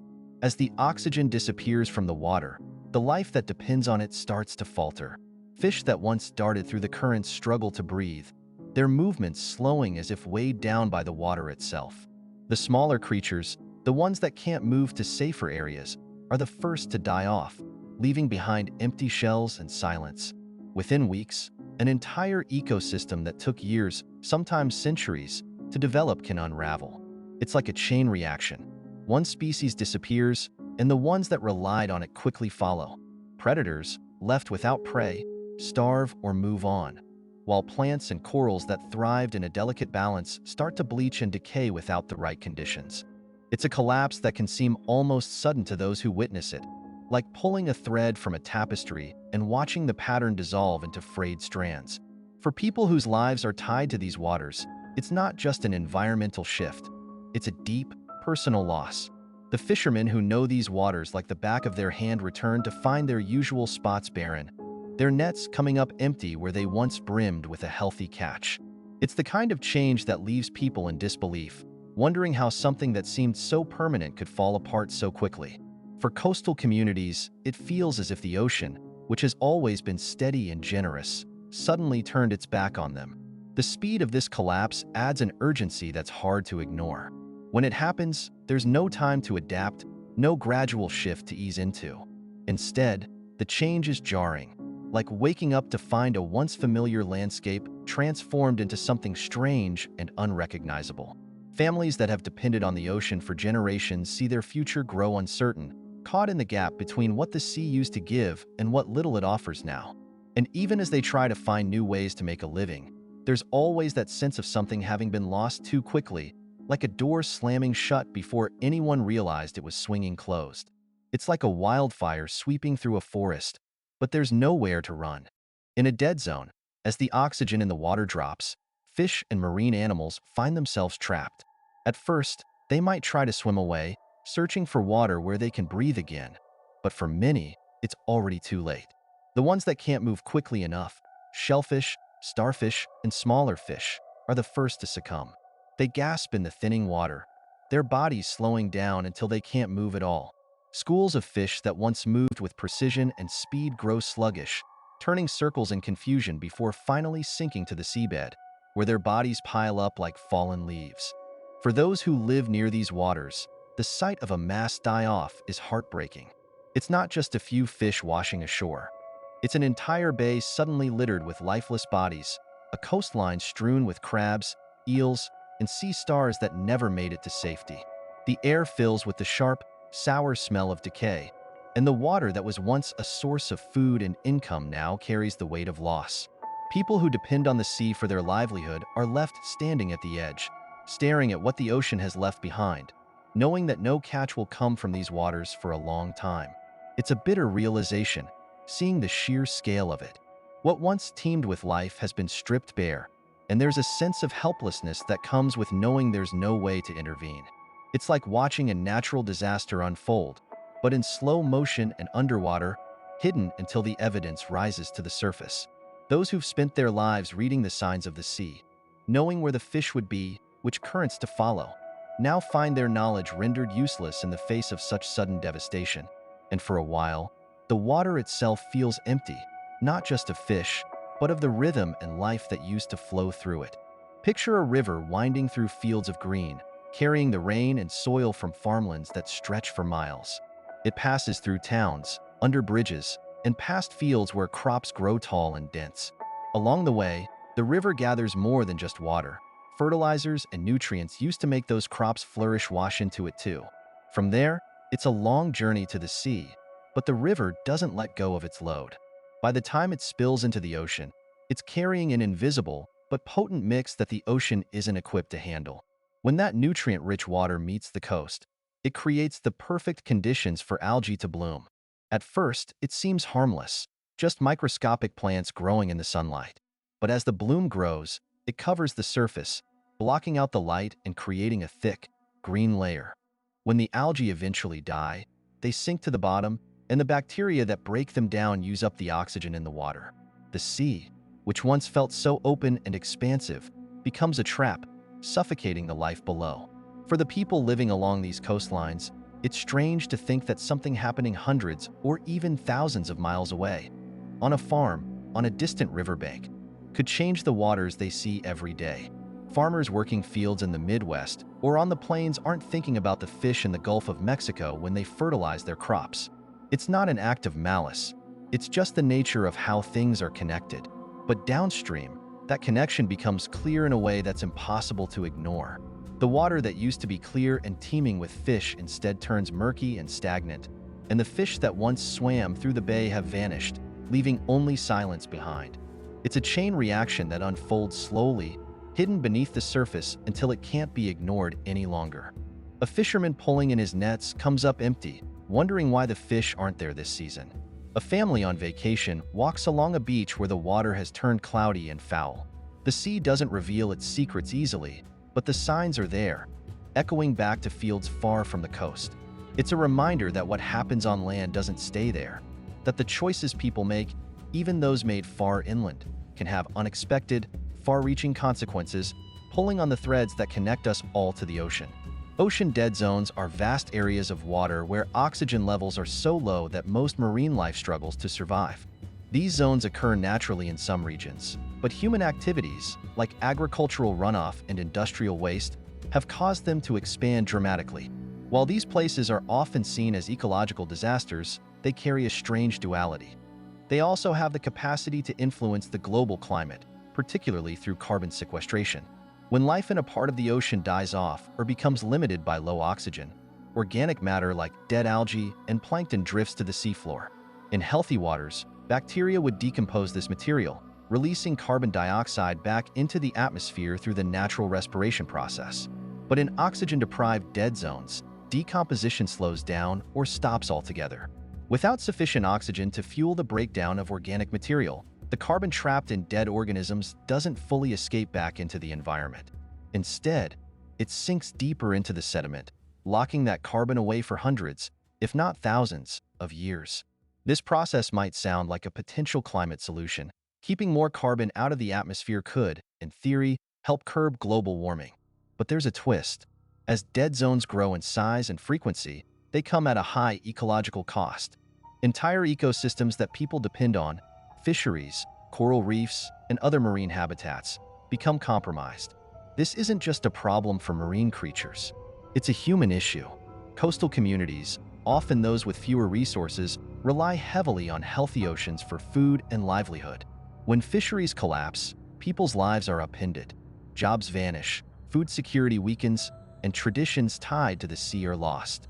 Furthermore, dead zones don't stop at just affecting carbon levels. The chemical imbalances they create disrupt the nitrogen cycle, releasing gases like nitrous oxide, an even more potent greenhouse gas than carbon dioxide, into the atmosphere. This adds complexity to the problem. In trying to reduce carbon through one mechanism, another can slip through the cracks, accelerating climate change from another angle. So while these suffocated parts of the ocean might offer some unintended climate benefits, the human toll they extract and the ecological ripple effects they trigger make them dangerous to rely on as any kind of long-term solution. It's a reminder of how interconnected the planet's systems are. The carbon we fail to manage on land doesn't just float away harmlessly. It travels downstream, entering spaces we don't always see, breaking down ecosystems quietly, and, ultimately, finding its way back to us. Some of the ocean's dead zones today exist in places that were once thriving ecosystems, teeming with life. These areas, estuaries, coral reefs, or nutrient-rich coastal waters, were not just home to countless species but served as critical support systems for both marine and human life. In these waters, fishermen could once cast their nets and haul in bountiful catches, and the diversity of life beneath the surface ensured the health and resilience of the ecosystem. But when a dead zone takes over, all of that begins to unravel. What was once a vibrant, self-sustaining environment gradually turns into a silent, suffocated expanse where only a few hardy organisms like jellyfish or bacteria can survive. For the people living near these former biodiversity hotspots, the loss is deeply personal. Fishing communities who have relied on these waters for generations suddenly find their livelihoods slipping through their fingers. Families that used to gather together over meals of locally caught seafood now have to import fish from distant regions, often at a higher price. Cultural practices tied to the rhythms of fishing seasons or local festivals celebrating the ocean's bounty begin to fade. What was once a source of pride and identity becomes a cause for frustration, financial strain, and even migration, as people are forced to leave their homes in search of work elsewhere. The problem doesn't stay local either. Biodiverse areas in the ocean serve functions far beyond what we can immediately see, regulating water quality, stabilizing coastlines, and providing habitats where countless species, including those we rely on, can breed and thrive. When these systems collapse, it sends shockwaves through global fisheries and supply chains. Fish populations dwindle not only where the dead zones occur, but also in regions far away, disrupting economies and creating shortages that ripple across the world. Coastal cities, dependent on tourism tied to coral reefs and marine wildlife, see fewer visitors, and the economic blow can be hard to recover from. And yet, the damage is not always visible to the untrained eye. The water might still look blue from above, but beneath the surface, the intricate webs of life have been severed. Once resilient food chains unravel, and predators, prey, and symbiotic relationships are lost, leaving the ecosystem barren. Without biodiversity to keep everything in balance, invasive species and algae blooms can take over, worsening the dead zone and making recovery even harder. The absence of the familiar sounds of fish, whales, or coral reef activity underwater is a haunting silence for marine biologists who return to these sites, hoping to find signs of recovery. Humans are left with the unsettling reality that what once seemed endless and abundant can vanish within a few decades. The loss of these biodiversity hotspots is a stark reminder that even the most remote parts of the ocean are tightly linked to human actions, whether through agriculture, wastewater, or fossil fuel consumption. Repairing the damage means more than just reducing pollutants. It demands a rethinking of how we interact with the natural world. It's not just about saving species underwater. It's about safeguarding the interconnected systems that people and wildlife both depend on to survive. From above, the ocean can look deceptively calm and full of life. Even in places where a dead zone has quietly taken hold, the surface might shimmer under the sun. Waves still crash along the shore, and seabirds hover overhead. But beneath that seemingly peaceful facade lies a suffocating silence, where oxygen has dwindled so low that most marine creatures have either fled or perished. These dead zones, hidden from casual sight, are like invisible wounds in the ocean. People who live by or interact with these waters often don't realize the extent of the damage until it's too late. When fish catches plummet, species disappear, and ecosystems stop behaving the way they used to.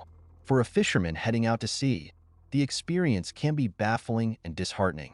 One season, the waters might offer the usual abundance, while the next, the nets come up light, or worse, empty. Without visible warning signs, it feels as if the ocean is betraying them. It's not like a forest fire where the destruction is clear and undeniable. Here, the changes creep in slowly, out of sight, beneath the surface. Communities that depend on these waters for survival don't always know what's happening at first. They just know something feels off. Boats go out farther and farther, chasing fish that have long since fled to more hospitable waters, but fuel costs rise and profits shrink.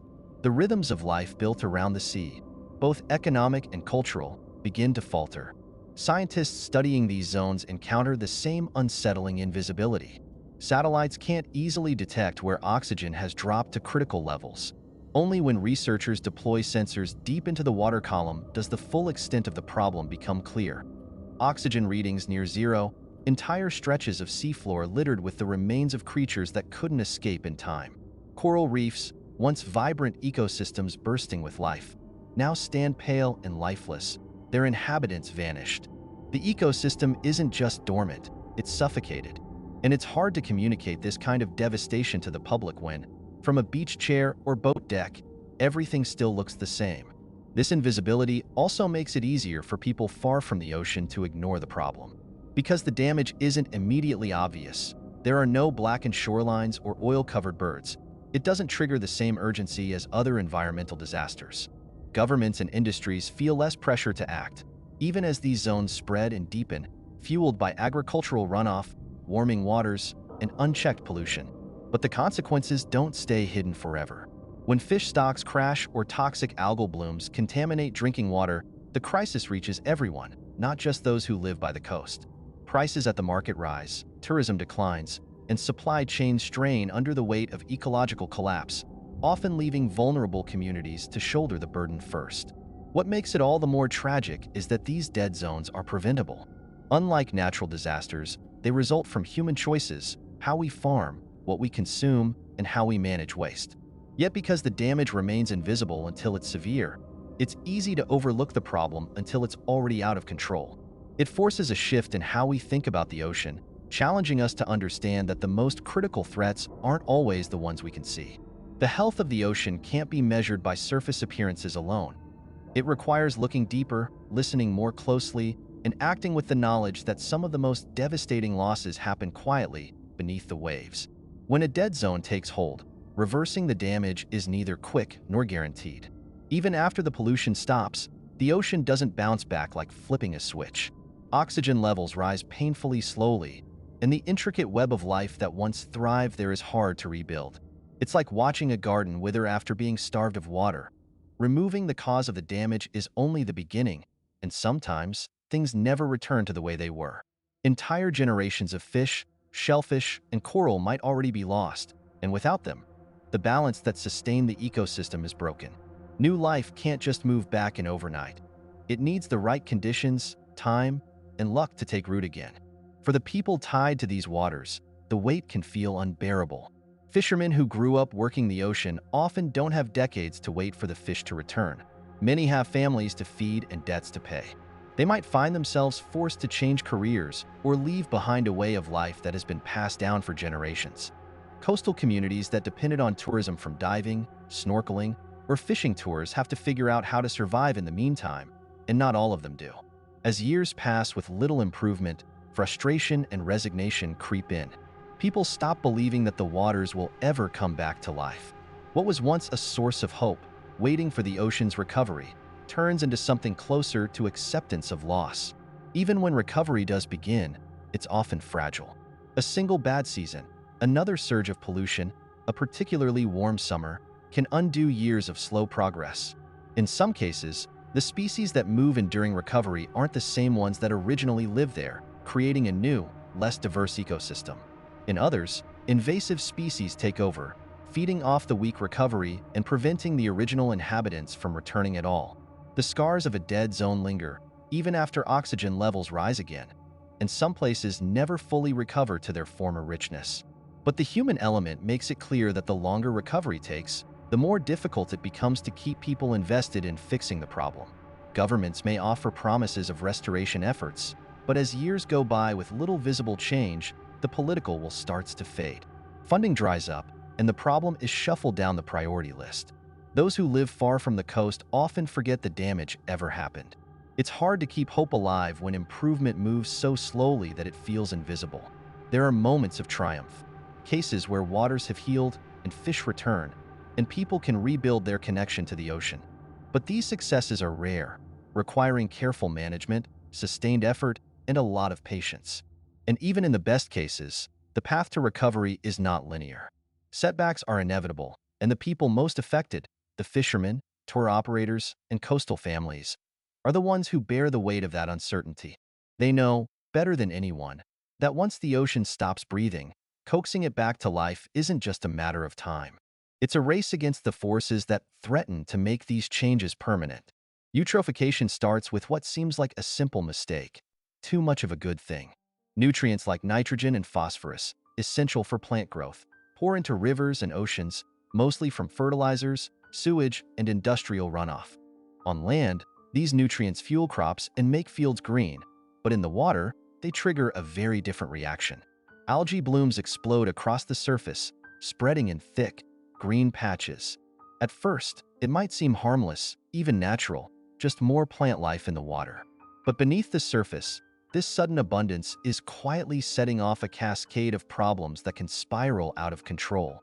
When algae blooms die off, they sink to the bottom and become food for bacteria. As the bacteria decompose the organic matter, they use up oxygen in the water, leaving less and less for fish, crabs, and other marine creatures. The water grows stagnant, and animals either flee to safer areas or suffocate. The once vibrant ecosystem collapses into a dead zone, with little left but murky water and lifeless sediments. It's a suffocation that plays out slowly, almost invisibly, until one day people notice the absence. The fish aren't biting, the water smells off, and crabs are washing ashore. What was once a thriving fishing ground or a peaceful bay for swimming is now a space that feels foreign, damaged, and emptied out. For farmers miles inland, the problem isn't always obvious. They spread fertilizer on their fields, hoping for a good harvest, unaware that heavy rains will carry the excess nutrients downriver and into the ocean. People in cities, too, contribute without knowing. Every time a storm overwhelms sewer systems or untreated waste flows into rivers, it adds to the growing burden on the water. And while each individual action might feel small, the cumulative effect is enormous. overwhelming natural systems that were never designed to handle such a load. The people living closest to these waters are the first to notice the change. Fishermen who struggle to catch even half of what they once did, beachgoers who avoid the shore as algae blooms make swimming dangerous, and families whose drinking water becomes contaminated by toxins released from decomposing blooms. The hardest part is that reversing nutrient pollution isn't as simple as just stopping fertilizer use or upgrading wastewater systems. The nutrients already in the water continue to fuel cycles of blooms and oxygen depletion, often for years. It's like trying to put out a fire that keeps reigniting even after the source of the flames is removed.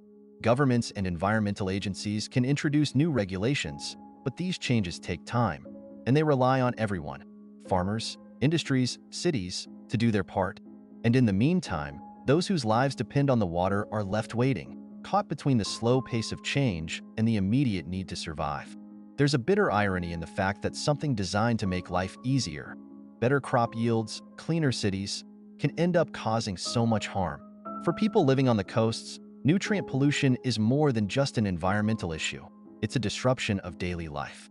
Fishermen watch their nets come up empty, tourism dries up, and the familiar rhythms of life along the water are replaced by uncertainty. It's a reminder that the systems we rely on, both natural and human-made, are more connected than they seem. What happens in a field, on a city street, or in a backyard garden can have consequences far downstream, where the ocean quietly bears the weight of all that excess until it can no longer breathe. Agricultural runoff begins innocently enough. A rainstorm sweeps across farmlands, washing away excess fertilizer, manure, and pesticides from the fields. The water, heavy with nutrients and chemicals, flows into nearby streams and rivers, which eventually carry it out to sea. Farmers may never see where that runoff ends up, but for the people living along the coastlines, the impact becomes painfully clear. The water they once relied on for fishing, swimming, and livelihoods transforms into a murky, oxygen-starved dead zone. What began as an effort to grow more food on land ends with the collapse of life in the sea. The nutrients in agricultural runoff, especially nitrogen and phosphorus, act like steroids for algae in coastal waters. When these algae bloom uncontrollably, they block sunlight and choke the ecosystem below. But the real damage begins after the bloom dies off. As the algae sinks and decomposes, oxygen is stripped from the water, leaving fish, crabs, and other marine life gasping or fleeing for survival. In these low-oxygen zones, even shellfish, like oysters and mussels, that filter water and maintain ecological balance can no longer survive. For fishermen, it feels like the ocean has betrayed them. They return from trips with empty nets, forced to travel farther from shore, burning more fuel and racking up costs for increasingly smaller catches. Communities that have lived alongside the ocean for generations face the harsh reality that the waters they once depended on can no longer support them. Fish markets, once bustling with local catches, grow quieter. Restaurants that once thrived on fresh seafood turn to frozen imports. The cultural connection to the sea, woven into family traditions, festivals, and stories, begins to unravel. For those with deep ties to these waters, the loss isn't just economic. It feels personal. They watch as once productive bays and estuaries slowly die, knowing that the source of the problem lies miles away, out of their control, in fields and farms they'll never see. The challenge of agricultural runoff is that no one sets out to harm the ocean deliberately. Farmers are under their own pressures, pushed to increase yields, meet market demands, and keep their businesses afloat. Fertilizers help ensure healthy crops, but using just a little too much means the excess doesn't stay in the soil. It flows into the nearest waterway. And every time it rains, that problem repeats over and over again. Many farmers may not even know their runoff is contributing to dead zones hundreds of miles downstream. It's easy to overlook when the damage feels distant, hidden by rivers and coasts far beyond the fields. Fixing the problem is complicated. Reducing fertilizer use sounds simple in theory, but in practice, it can threaten farmers' livelihoods. Retrofitting farms with better drainage systems or planting buffer zones takes time, money, and cooperation, and these solutions aren't always guaranteed to work. Meanwhile, the ocean waits, and those who depend on it feel the pinch with every passing season. The fish don't return overnight, and as dead zones linger, some species may never come back at all. It's a delicate balance, growing enough food to meet human demand without sacrificing the health of the water we all depend on. But every choice has a ripple effect.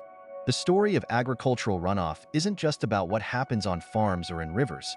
It's about what happens when the systems we've built to sustain life on land unintentionally drain life from the sea. For coastal communities, the cost is measured not only in lost income or empty nets, but in the slow erosion of a way of life that once felt as reliable as the tides. When an algal bloom spreads across the surface of the ocean, it's easy to mistake it for just a seasonal quirk of nature. Thick green or reddish streaks stretching across the water, as if the sea itself had been painted over. But beneath the surface, those blooms trigger a chain reaction that leaves the ocean gasping for breath. The algae thrive on an excess of nutrients, usually carried into the water by rivers loaded with runoff from farms, cities, and factories. They spread rapidly, growing in such dense clusters that they block sunlight from reaching the seafloor. The seagrasses die off, coral reefs suffer, and fish lose essential habitats. Yet, the real devastation comes after the bloom begins to fade. As the algae die and sink to the bottom, they decay, and that process consumes oxygen from the water. Layer by layer, the oxygen disappears, leaving behind a zone where marine life can no longer survive. Fish and crabs that can't escape suffocate, and smaller creatures that rely on oxygen-rich environments collapse with them. What remains is a strange, eerie quiet, waters that seem still and harmless from the surface but are empty and lifeless below. It's as if the ocean has stopped breathing, its rhythms stalled by the weight of decomposition. For fishermen, these oxygen-depleted waters feel like a betrayal. Places that once yielded abundant catches turn into dead spaces. Their boats drift over areas that used to pulse with life, and each trip farther offshore adds strain. Higher fuel costs, longer hours, and uncertain returns. It's not just about lost income. It's about a creeping anxiety that grows with each season. When will the fish return? Will they ever? Communities that depend on these waters for tourism feel the impact, too. Visitors avoid beaches marked by toxic algae, and locals who once welcomed guests now worry about the future of their livelihoods. The sea, which once sustained so much, begins to feel like a threat. Algal blooms don't just kill fish, they poison the water itself. Some species of algae release toxins, making shellfish dangerous to eat and contaminating drinking water sources. Families living near affected coasts face health risks they hadn't anticipated. Skin rashes from swimming in bloom-tainted waters or respiratory issues from airborne toxins released by decaying algae. These blooms don't just disrupt ecosystems. They ripple into human lives, creating emergencies for hospitals, local economies, and water treatment plants that weren't prepared to deal with such an overload. What makes this problem even harder to manage is how unpredictable it can be. A rainy season or sudden heat wave can trigger blooms earlier than expected, while unusually warm waters can stretch the blooms across months instead of weeks. Once the oxygen is gone, it doesn't come back easily. Even after a bloom clears, the water remains vulnerable. Low oxygen zones can persist for years, and it takes a delicate balance of cooler temperatures, fewer nutrients, and sustained management efforts to restore the area to health. In the meantime, people have to live with the uncertainty, knowing that the next bloom could arrive any summer, making every year a gamble. It's a sobering reminder that the natural world is interconnected in ways that are easy to overlook. A bloom might begin with something as simple as extra fertilizer washing off a field hundreds of miles inland, but it can end with oxygen-starved waters and communities forced to adapt to an ocean they no longer recognize. For those closest to it, the damage is not just environmental. It's a slow unraveling of relationships with the water, with livelihoods, and with traditions rooted in the sea's once reliable abundance. Climate change doesn't just warm the air we breathe. It also heats the oceans, shifting currents, altering weather patterns, and quietly expanding dead zones across the globe. Warmer water holds less oxygen to begin with, so as ocean temperatures rise, the baseline for how much life the water can sustain drops. This means that areas already struggling with nutrient pollution are pushed even further toward collapse. Fish that once thrived in cooler, oxygen-rich waters either migrate to new territories or die off. The creatures left behind are trapped in a shrinking space, trying to survive in waters that no longer have enough oxygen to sustain them. For those who work the sea, it feels like watching an invisible force steal away everything they rely on, slowly but relentlessly. Storms that were once occasional become more frequent, and with every heavy rain, rivers flush more fertilizer and waste into the ocean. At the same time, longer, Hotter summers stretch out algal bloom seasons, allowing dead zones to last longer than before. Fishermen and coastal residents experience this shift firsthand. Patterns they've known for generations, where fish migrate when the catch is good, when the water is safe for swimming, are thrown into disarray. A season that once meant steady income now brings uncertainty, and the weight of that unpredictability grows heavier with each passing year. People wait for the fish to return, but the ocean doesn't follow the old rules anymore. It's not just fishing that changes. Tourism, an essential part of many coastal economies, suffers too. Beachgoers avoid waters clouded with algae, and businesses that depend on tourists, hotels, restaurants, tour operators, feel the pinch. Coastal communities are forced to adapt to the unpredictable rhythm of a climate-altered ocean, juggling the rising costs of living with the declining health of the waters around them. Even families who've lived by the sea for generations find themselves asking hard questions. How much longer can they stay? How do you rebuild a life when the ocean is no longer reliable? Climate change makes these dead zones harder to recover from, even when pollution is reduced. Warm water slows the mixing of surface and deep waters, meaning oxygen from the surface doesn't replenish the depths as easily. So even if agricultural runoff is curbed, the warmer temperatures keep oxygen levels dangerously low. It's as if the ocean is caught in a feedback loop, one that locks dead zones in place and stretches them wider with each passing year. The damage is often subtle at first, a species missing here, a catch smaller there. But for those whose lives depend on the ocean, the change is unmistakable. Coastal communities feel like they're standing on a shoreline that's slowly slipping away. Governments may promise solutions, better management of agriculture, new fishing policies, but nothing moves as fast as the waters are warming. People have no choice but to adapt as best they can, even though it feels like trying to catch water in their hands. It's a reminder that climate change isn't just an abstract threat lurking in the future. It's already here, shifting tides, warming oceans, and expanding dead zones where life once flourished. And it leaves people to wrestle with a painful truth. The oceans they've known all their lives are changing in ways they can't always predict and might never fully reverse. When dead zones spread, the collapse of fisheries isn't sudden. It's a slow unraveling. At first, it might seem like a bad season, with catches running smaller than usual. Fishermen wake up earlier, stay out longer, and push their boats farther from shore, hoping the fish are just hiding in deeper waters. But the emptiness stretches on, and soon it becomes clear that the fish aren't coming back. The oxygen-starved waters below have turned into a silent trap, forcing species to flee or suffocate. Nets come up light or empty, and traps set for crabs return with nothing but sludge and the occasional carcass. For those who depend on the ocean, it feels like watching a familiar world slip away, and no amount of effort seems to bring it back. The collapse doesn't just drain bank accounts, it reshapes entire ways of life. Families who've made a living off the sea for generations find themselves at a painful crossroads. Fathers teaching their children how to cast nets or mend lines realize those skills might never be used the way they were before. Coastal towns, once bustling with fish markets and canneries, grow quiet. Boats sit idle in harbors, weathering not from use but neglect, their owners forced to consider selling them off to make ends meet. The fishermen who remain find themselves in competition over what little is left, pushing each other, and the ocean's remaining resources, to the breaking point. Communities tied to the fishing industry feel the ripple effects in every part of their daily lives. Fish processors close down when there's nothing to pack, and the tourism that fed off local seafood dries up. Restaurants switch to imported fish, but it isn't the same, and loyal customers begin to drift away. People who once felt pride in offering something directly from the sea to their neighbors and visitors now feel the weight of uncertainty. What do you do when your work, your tradition, and your identity are tied to waters that no longer provide? For some, the loss is not just economic, it's personal. The ocean was more than a source of income. It was a connection to something larger, a rhythm that governed lives with the pull of tides and changing seasons. Now, that rhythm feels broken, replaced by an uneasy silence.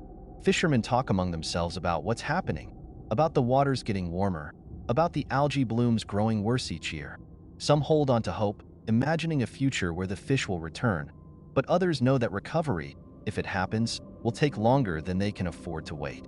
Governments step in with aid or new regulations, but these efforts often come too late or miss the mark entirely.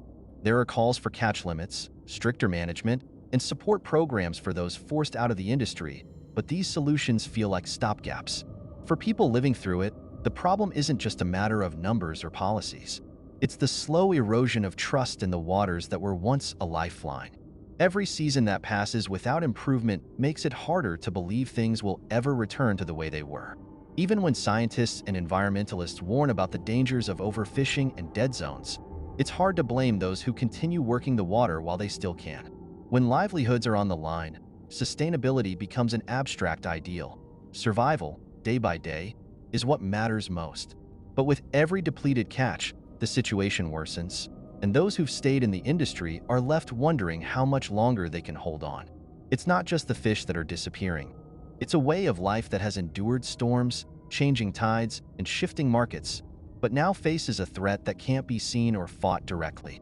The collapse of fisheries feels like losing a piece of the world that can't be replaced. It's not just about profits or resources. It's about losing the connection between people and the sea, the knowledge that the ocean can be both a provider and a partner. With dead zones expanding and fish stocks dwindling, those who remain by the water are left to reckon with an unsettling reality. The ocean, which once felt endless and abundant, is no longer something they can count on. And the hardest part is knowing that what's lost may never fully return. Not all dead zones are born from human activities. Some occur naturally, the result of seasonal shifts or oceanic processes that temporarily deplete oxygen in certain areas. These natural dead zones have existed for millennia, usually along deep ocean basins or coastal upwellings, where nutrient-rich water rises from the depths and sparks brief bursts of life at the surface. As organisms bloom and die off, oxygen levels dip in deeper waters, creating pockets where only certain hardy species can survive. These zones, though disruptive, are part of the natural rhythm of the ocean, short-lived, predictable, and balanced by the cycles that restore oxygen over time. But human-induced dead zones are a different story, more stubborn and dangerous. They stretch beyond what the ocean can recover from on its own, fueled by pollution that flows in with no regard for the delicate limits nature needs to function. In places where human impact reigns, rivers and streams serve as highways for fertilizers, sewage, and industrial waste, sending a relentless flow of nutrients into the sea. The resulting algal blooms are more intense and longer-lasting than anything nature would produce on its own, creating dead zones that persist far beyond seasonal cycles. Unlike their natural counterparts, which may only linger for a few weeks, these human-caused zones can remain for months or even years. The difference isn't just in scale but in outcome. Natural dead zones give ecosystems time to adapt and rebound, but human-made ones often strip life from the water faster than it can return.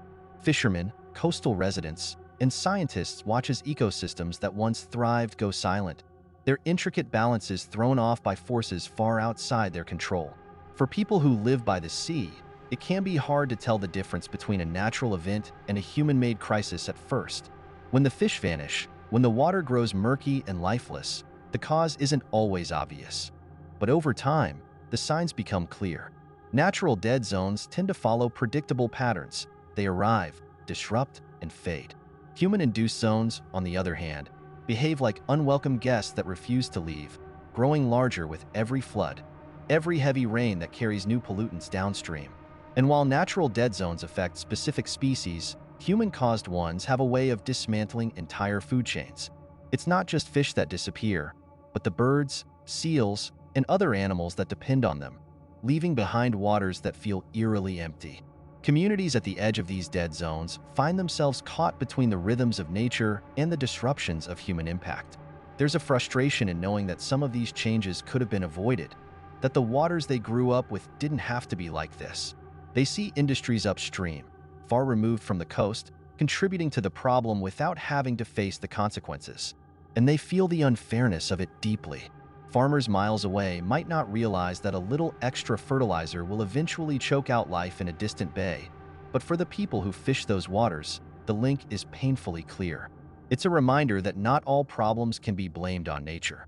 Many are the result of human decisions made without considering how far-reaching their effects will be. Scientists and policymakers are working to reduce the impact of human-caused dead zones, but progress is slow. It takes time to shift farming practices, regulate runoff, and rebuild ecosystems already damaged by years of neglect. Meanwhile, natural dead zones continue to ebb and flow, as they always have. But the growing overlap between the two, natural zones exacerbated by human interference, creates a new challenge. What was once manageable becomes overwhelming, and the systems that used to recover on their own are now left struggling to cope with the added weight of human actions. For the people living through these changes, the distinction between natural and human-made dead zones becomes less important over time. What matters most is the outcome: the loss of fish, the collapsing ecosystems, the emptying waters. Whether the problem began with nature or with human hands, the result feels the same: a world that is shifting in ways they can't fully predict or control. And what's hardest to accept is the growing realization that some of the damage might not be reversible. Even if the causes are clear, the solutions remain elusive, leaving people to wonder how much longer the ocean can endure both the natural shifts it has always known and the added weight of human impact. Dead zones in the ocean, areas where oxygen levels are too low to support most marine life, are a growing concern driven by nutrient pollution, climate change, and human activity along coastlines. Monitoring and mitigating these zones isn't just a matter of deploying high-tech solutions. It's about connecting human responsibility with the tools we use and the changes we need to make. Satellite technology and underwater sensors play an essential role in monitoring dead zones, allowing scientists to track oxygen levels, water temperature, and nutrient flows in real time. Remote sensing provides large-scale data, while autonomous drones and robotic gliders navigate through these zones, collecting samples and relaying critical information. But the real success of these efforts depends on the collaboration between research institutions, local communities, and industries. Fishermen, for instance, are often among the first to notice changes in fish patterns, signaling potential dead zone formation. Their observations are increasingly integrated into monitoring networks, bridging scientific research with practical, on-the-ground knowledge. Mitigation strategies also demand active human involvement beyond just technology. Precision agriculture techniques, like using AI to monitor soil nutrient levels, reduce the amount of fertilizer washing into rivers and, ultimately, into the sea. Farmers play a key role here, adjusting practices based on real-time feedback from these systems. Cities are also stepping up, adopting green infrastructure such as constructed wetlands and buffer zones that absorb runoff before it can reach coastal waters. Wastewater treatment plants are improving their processes to remove excess nutrients, but success hinges on investment and public support. Ultimately, mitigating dead zones is as much about human behavior as it is about technology. It requires governments to enforce stricter environmental regulations and industries to shift towards more sustainable practices. Fishermen, farmers, city planners, and scientists need to work in concert, each bringing their expertise and experience to the table. This is not a battle fought in isolation. It's a collective effort where small changes, reducing fertilizer use, monitoring water quality, or restoring coastal vegetation, converge into meaningful solutions. When dead zones develop along coastal areas, their impact goes far beyond marine ecosystems, hitting coastal economies where it hurts the most. For communities that depend on fishing, tourism, and aquaculture, these low-oxygen areas can feel like the slow unraveling of livelihoods. Fishermen are among the first to experience the fallout, as fish and shellfish populations decline or migrate to oxygen-rich waters further offshore. Traditional fishing grounds that have sustained generations can suddenly become barren, forcing smaller operations to venture farther out to sea, raising fuel costs and making daily catches less predictable. Tourism, another pillar of many coastal economies, also takes a hit when dead zones emerge. Murky waters and fish die-offs tarnish the natural beauty that draws visitors. In areas where beachside restaurants and ecotourism thrive on fresh seafood and vibrant marine life, the effects are immediate. Tourists cancel bookings, beachgoers avoid shores, and businesses struggle to maintain operations. It isn't just the big resorts or tour companies that feel the loss. It ripples through local economies, affecting everyone from hotel staff to small vendors. Seasonal workers, in particular, find themselves without a safety net as the demand for their services dwindles. Aquaculture, which many regions have turned to as a solution for food security and economic stability, faces unique challenges in the shadow of dead zones. Shellfish farms, already sensitive to water quality, are at risk of collapse when oxygen levels drop. Oyster and mussel growers, who rely on stable environmental conditions, are left scrambling to protect their harvests or mitigate losses. Insurance is rarely sufficient to cover the impact, and rebuilding can take years. The problem becomes more complicated as coastal residents try to adapt. When fisheries and tourism falter, people are often forced to look for alternative work, but in remote or rural areas, options can be limited. This puts pressure on families to migrate or take on debt, further destabilizing communities. Some regions lean into environmental restoration efforts, creating jobs around coastal conservation projects like seagrass planting or wetland restoration. However, these efforts, though meaningful, rarely fill the economic void left by the disappearance of fishing and tourism income. Ultimately, the effects of dead zones on coastal economies are a reminder that environmental damage and human well-being are tightly linked. It's not just an abstract ecological issue. It's about people, those who fish, sell, guide, and build their lives around the sea. Addressing dead zones isn't simply about better monitoring or new technologies, but about helping communities weather the economic disruptions they cause. It means supporting sustainable practices, creating alternative livelihoods, and giving local economies room to recover so that they can thrive in a changing world. When oxygen levels in the ocean drop to critical lows, life beneath the surface begins to suffocate. Species that cannot escape these hypoxic zones, such as bottom-dwelling fish, crabs, oysters, and sea plants, die off, leaving behind underwater deserts. The loss of biodiversity in these areas is not just about fewer fish in the sea. It disrupts the delicate web of marine life that people and ecosystems depend on. Species that were once abundant vanish, and with them go the predators, scavengers, and even the smaller organisms that form the base of the food chain. Each disappearance sets off a cascade of changes that are difficult to reverse. For communities that live close to the water, this loss feels personal. Fishermen who used to depend on a variety of fish, snapper, cod, shrimp, find themselves facing dwindling catches, with fewer species left to harvest. The shift in marine biodiversity also means invasive species can move into these stressed areas, taking over where native fish once thrived. This is not just a challenge for commercial fishing. It reshapes local diets and traditions that have revolved around the sea for centuries. Families that once ate from the ocean with confidence now see the waters growing emptier and less predictable with every season. Coral reefs and seagrass beds, critical habitats that support countless forms of life, are particularly vulnerable to these changes. When oxygen levels drop, coral polyps die, and the intricate ecosystems they host begin to collapse. Small fish that hide among the reefs lose their homes, and larger predators that depend on them are forced to move elsewhere or starve. This loss is felt by dive operators and tourism businesses that rely on healthy, vibrant ecosystems to attract visitors. When the reefs bleach or the seagrass beds decay, tourists don't just stop coming. They also stop caring, which makes it harder to mobilize efforts to protect what remains. Beyond the economic losses, there's an emotional toll for people who feel deeply connected to the sea. Fishermen, divers, and conservationists often describe a sense of grief when they witness the decline of species they've observed for years. It's like watching the familiar rhythms of nature unravel, knowing that many of the changes are human-made. They feel the weight of trying to restore what's been lost, knowing the odds are against them. But even in these moments of loss, there are glimpses of hope. Some communities are working with scientists to reintroduce lost species, planting seagrass beds by hand, or building artificial reefs to lure marine life back. While these efforts can't fully reverse the damage, they reflect a stubborn belief that recovery is still possible if people care enough to act. The loss of marine biodiversity in hypoxic areas is a stark reminder of the fragility of life beneath the waves. It's a story of decline, but also one of resilience, of people trying to heal what's been broken, even as the ocean keeps changing around them. It challenges us to think about what kind of relationship we want with the sea, not just for its resources, but for the intricate life that thrives within it and the communities that depend on its survival.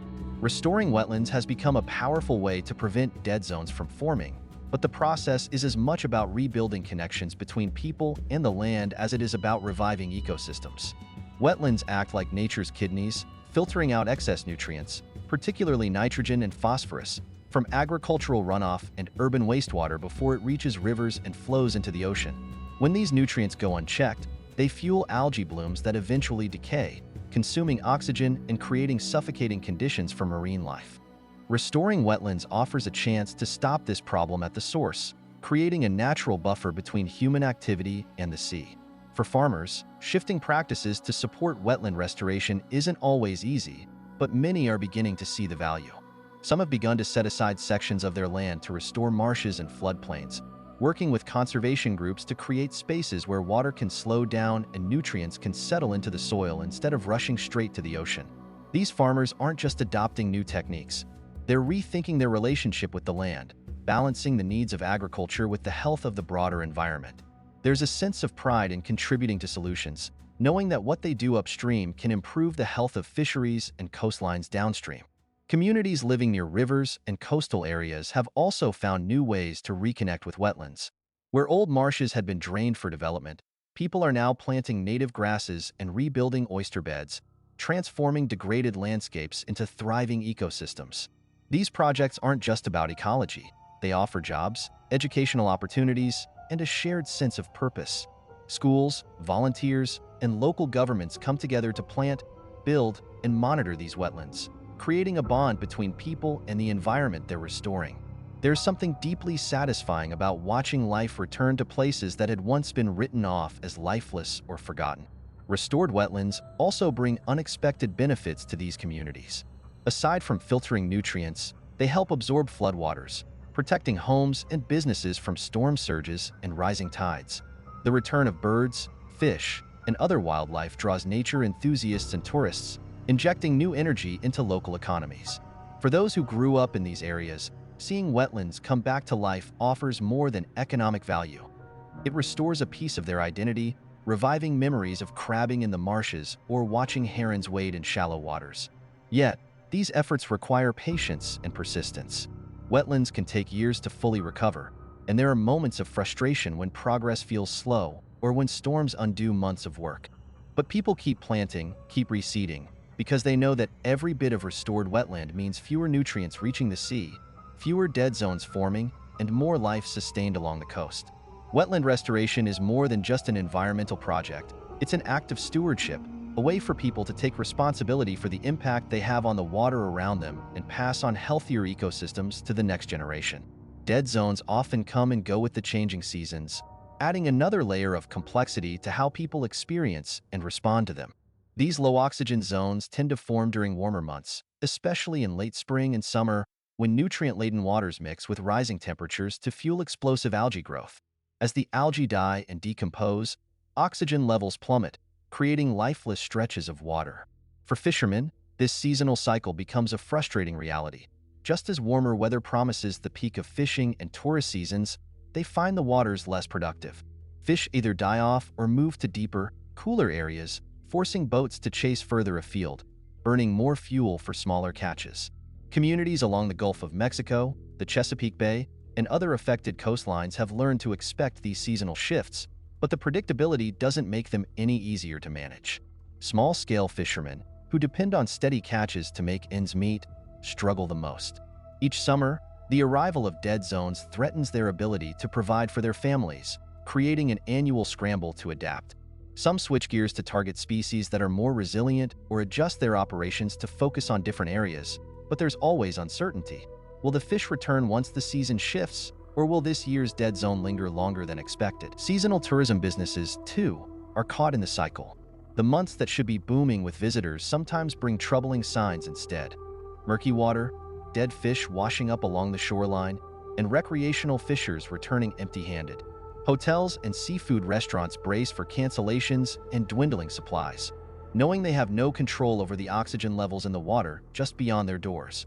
Local guides, whose livelihoods depend on pristine ecosystems, spend as much time explaining ecological issues to frustrated tourists as they do planning excursions. Scientists working on these problems feel the pressure, too, trying to predict when and where dead zones will form. Monitoring seasonal changes requires constant vigilance. Teams deploy sensors to measure oxygen levels and water currents, while researchers gather nutrient data from rivers feeding into coastal zones. Farmers, in turn, are increasingly asked to make adjustments during planting seasons, scaling back on fertilizer use in spring, when rains are heaviest and runoff into rivers peaks. It's a delicate balance, as they try to maintain crop yields while keeping nutrients from flowing into the sea at exactly the time when they're most likely to cause harm. The end of summer sometimes brings relief, as cooler weather and storms stir the water, replenishing oxygen and shrinking the dead zones. But even then, the damage is done, and the uncertainty lingers. People wonder how the next year will unfold, whether the cycle will intensify or stretch longer. Climate change adds another layer of unpredictability, as warmer waters and shifting rainfall patterns make it harder to anticipate the seasonal rhythms that once felt more stable. This annual dance between nature and human activity pushes everyone involved to find ways to adapt. Some coastal communities have started using seasonal forecasts to plan around dead zones, shifting tourism events or fishing schedules to minimize the impact. Others are investing in restoration and nutrient management projects in the hope of smoothing out these seasonal extremes. It's not just a matter of weathering the cycle each year. It's about finding ways to break the cycle altogether, so people aren't forced to live at the mercy of waters that turn hostile just when they need them the most. Policies and regulations on nutrient runoff are at the heart of the fight against ocean dead zones, but enforcing them can feel like walking a fine line between protecting ecosystems and supporting industries like agriculture. Excess nutrients, especially nitrogen and phosphorus, come from fertilizers, animal waste, and urban runoff, flowing into rivers and eventually into the ocean, where they trigger the formation of dead zones. Governments and environmental agencies have responded with regulations aimed at limiting this runoff, but these rules inevitably affect the lives and livelihoods of farmers, businesses, and local communities, creating tension between short-term needs and long-term environmental goals. For farmers, regulations on fertilizer use can feel like both a burden and a challenge to the way they've worked for generations. Many want to do the right thing, but they also have crops to grow and families to feed. Precision agriculture technologies, which use sensors and software to monitor soil health and apply only the necessary amount of fertilizer, offer some solutions, but they require upfront investment and technical know-how that not everyone can afford. Smaller farmers often feel the pressure most acutely. They don't have the margins to absorb additional costs or the manpower to navigate the complex web of environmental rules. Some feel caught between competing expectations. They're asked to grow more food sustainably while also reducing their environmental impact, all under the watchful eye of regulators. Cities and industries that contribute to nutrient pollution through wastewater discharge also face mounting pressure to meet stricter standards. Upgrading water treatment plants to remove nitrogen and phosphorus can be expensive, and these costs often trickle down to residents in the form of higher utility bills. Local governments, already stretched thin, have to balance improving water quality with keeping public services affordable. Meanwhile, urban planners are adopting green infrastructure, like rain gardens and permeable pavements, to reduce runoff from streets and parking lots, but retrofitting old neighborhoods with these solutions takes time and resources that not every city has. Communities downstream, where rivers meet the ocean, are often the first to feel the consequences of weak enforcement or delayed action. Fishermen, tourism operators, and coastal residents rely on clean waters for their livelihoods and recreation, and they are some of the loudest voices demanding stronger policies. However, the challenge lies in ensuring that these policies aren't just written on paper but are meaningfully enforced. Governments sometimes struggle with oversight, especially in regions where multiple states or countries share water systems. The Mississippi River Basin, for example, cuts through many agricultural states, and coordinating efforts across such a vast area requires cooperation that isn't always easy to achieve. Some regions have found success with innovative approaches, using incentives rather than punishments to encourage compliance. Programs that pay farmers to plant cover crops, restore wetlands, or implement conservation practices have gained traction, as they offer a way to protect water quality while also supporting rural economies. Other initiatives bring together farmers, scientists, and policymakers to find practical, locally adapted solutions rather than relying solely on top-down regulations. These collaborative efforts are starting to show results, but they require patience, trust, and long-term commitment, qualities that are hard to sustain when people are grappling with immediate economic challenges. At the heart of these policies lies the recognition that everyone shares some responsibility for what flows into the ocean, even if the sources of pollution are miles inland. Success depends on changing not just individual practices, but also the collective mindset around how we use the land, grow food, and manage water. It's about finding ways to align environmental priorities with economic realities so that the solutions don't pit one group against another. Policies and regulations may be the backbone of this effort, but their real power lies in how they bring people together, bridging the gap between farmers working the soil, city officials managing infrastructure, and fishermen fighting to protect the waters they call home. Dead zones and ocean acidification are two destructive forces that often overlap, creating a perfect storm for marine ecosystems. While dead zones deplete oxygen from the water, acidification increases the concentration of carbon dioxide, lowering the pH of seawater. Both processes stress marine life, but when they occur together, their impact becomes even more severe. Animals that rely on oxygen struggle to survive in hypoxic waters, while creatures with calcium-based shells, like oysters, clams, and corals, face the added pressure of acidic conditions that make it harder to build and maintain their shells. For fishermen and aquaculture farmers, this combination feels like fighting a battle on two fronts, where even resilient species are showing signs of decline. One connection between dead zones and acidification lies in the way decomposing algae fuels both. When nutrient runoff triggers massive algae blooms, the plants eventually die and sink to the bottom, where bacteria break them down. This process not only consumes oxygen, creating dead zones, but also releases carbon dioxide into the water, increasing acidity. In coastal areas that already experience periodic hypoxia, the waters can become doubly hostile to marine life. Oysters, crabs, and other species essential to local fisheries find themselves trapped. There's not enough oxygen to sustain them, and the acidic waters weaken their shells and disrupt their development. For oyster farmers, this can be devastating. Entire batches of larvae may die before they even get a chance to mature, throwing off production schedules and livelihoods. Communities that depend on healthy fisheries feel the weight of these changes deeply. Oyster farms that have been family-run for generations now struggle with die-offs that are hard to predict, even with improvements in monitoring. Fishermen, too, find that traditional knowledge about fish migration patterns no longer holds, as fish either avoid areas where both oxygen and pH levels are out of balance or fail to reproduce successfully. Many coastal residents describe a growing sense of uncertainty, not just about their income, but about the future of the waters they've lived beside their whole lives. Conservation groups are stepping in, but restoring balance in these ecosystems takes time and cooperation across multiple sectors. Scientists are racing to better understand how these two processes, dead zones and acidification, interact and how to mitigate their combined effects. Researchers are working with oyster farmers to develop more acid-tolerant strains of shellfish and experimenting with techniques to raise pH levels in vulnerable areas. In some cases, wetlands and seagrass beds, which absorb carbon dioxide and filter nutrients, are being restored to serve as natural buffers against both dead zones and acidification. These efforts are promising, but they are only part of the solution. Addressing the root causes, like excessive nutrient pollution from agriculture and the rising carbon emissions that drive acidification, requires coordinated policy changes and shifts in human behavior. The connection between dead zones and ocean acidification is a reminder that environmental issues rarely occur in isolation.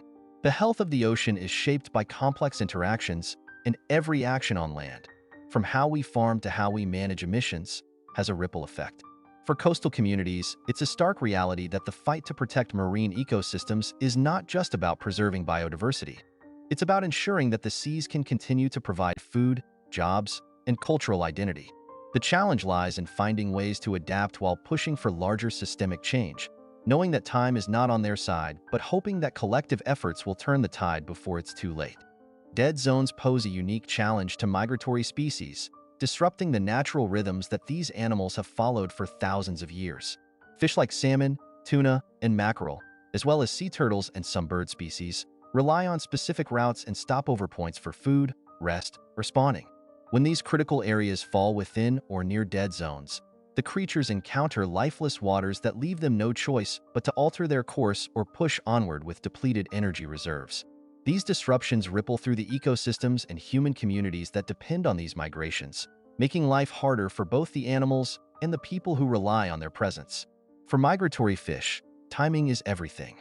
Species like salmon travel from the ocean to freshwater rivers to spawn, but when they pass through hypoxic areas along their journey, they risk exhaustion or death before they can reach their breeding grounds.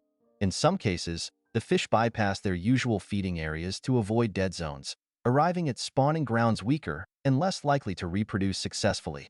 Fishermen, who count on these migrations for seasonal catches, have learned the hard way that dead zones can throw everything off. In years when hypoxia spreads farther or lasts longer than expected, the fish either arrive late or not at all, leaving boats idle and incomes uncertain. Birds that depend on the sea for food, such as pelicans and osprey, also struggle when fish populations shift or thin out. In coastal areas where fish migrations once provided predictable feasts, birds are forced to search farther afield, burning energy at a critical time when they need to build strength for the next leg of their journey. Some birds abandon traditional nesting grounds altogether, adding further strain to already vulnerable populations. Birdwatchers and ecotourism operators, who thrive on the arrival of these seasonal travelers, notice these changes year by year, watching migration patterns unravel in ways that are hard to explain to visitors hoping for the usual spectacle. Sea turtles, another group of migratory species, are not spared from the effects of dead zones either. Hatchlings that swim from beaches into the open ocean often pass through coastal waters where oxygen levels have dropped, increasing their vulnerability to predators or forcing them to detour into less safe areas. Adult turtles that depend on specific feeding grounds, like seagrass beds, find those areas degraded or empty, adding stress to their long migrations. For conservationists working to protect these animals, dead zones complicate their efforts. Even when turtle nests are protected and hatchlings make it to the water, their odds of survival decrease if the ocean itself has become inhospitable. The people who live along these migration routes are feeling the impact, too. Communities that depend on seasonal fish runs for food, income, and tradition find themselves increasingly out of sync with nature's calendar. Festivals tied to migration events, like the arrival of salmon or sea turtles, are canceled or scaled back, not just hurting local economies, but also dampening cultural practices that have been passed down through generations. Conservation programs trying to rebuild fish populations or protect endangered species find their work undermined by environmental shifts beyond their control. Solutions require more than just local action. Restoring migratory pathways means tackling the root causes of dead zones through better nutrient management, emissions reductions, and habitat restoration. The impact of dead zones on migratory species underscores just how interconnected life on land and sea really is. These animals cross borders, linking ecosystems and communities across vast distances, and when something goes wrong in one part of the chain, the consequences are felt far beyond. People are beginning to understand that protecting migratory species is about more than saving individual animals. It's about preserving the delicate balance that keeps ecosystems functioning and livelihoods intact. It's a reminder that even those who live far from the ocean play a role in the health of migratory routes, and that coordinated efforts across regions and sectors are essential to restoring the natural patterns that these creatures, and the people who depend on them, rely on. As hypoxic zones spread and intensify, the future of ocean health becomes increasingly uncertain, casting a shadow over marine ecosystems and the people who rely on them. Scientists warn that dead zones, once confined to specific areas or seasons, are now growing in both size and frequency. With climate change warming the oceans and altering weather patterns, more frequent rainfall and higher temperatures accelerate the conditions that lead to oxygen depletion. If this trend continues, vast stretches of the ocean could become uninhabitable for many species, transforming parts of the sea from bustling ecosystems into barren waters where life struggles to hold on. Communities tied to the ocean feel the creeping changes firsthand. Fishermen watch as familiar waters grow emptier with each passing year, forcing them to venture farther into the open sea in search of dwindling fish populations. Coastal towns that have thrived on seafood for centuries are beginning to wonder if their industries will survive the next few decades. Aquaculture farms, once seen as a solution to overfishing, are increasingly vulnerable too. Hypoxic waters not only choke fish farms but also threaten shellfish populations, which are already weakened by ocean acidification. For many, these challenges aren't just economic. They cut to the heart of cultural identity, unraveling traditions and ways of life that have revolved around the sea for generations. The worsening of dead zones is also changing how scientists and policymakers approach ocean conservation. Solutions that once seemed sufficient, such as reducing fertilizer runoff or planting buffer strips along rivers, now feel inadequate against the scale of the problem. There's a growing realization that addressing hypoxia will require deeper, systemic changes, including rethinking agricultural practices, reducing fossil fuel emissions, and restoring natural habitats like seagrasses and wetlands on a much larger scale. Governments are beginning to explore more ambitious policies, but change is slow, and resistance from industries accustomed to the status quo makes progress difficult. Meanwhile, those on the front lines, fishermen, conservationists, and coastal communities, find themselves navigating a future where uncertainty is the new normal.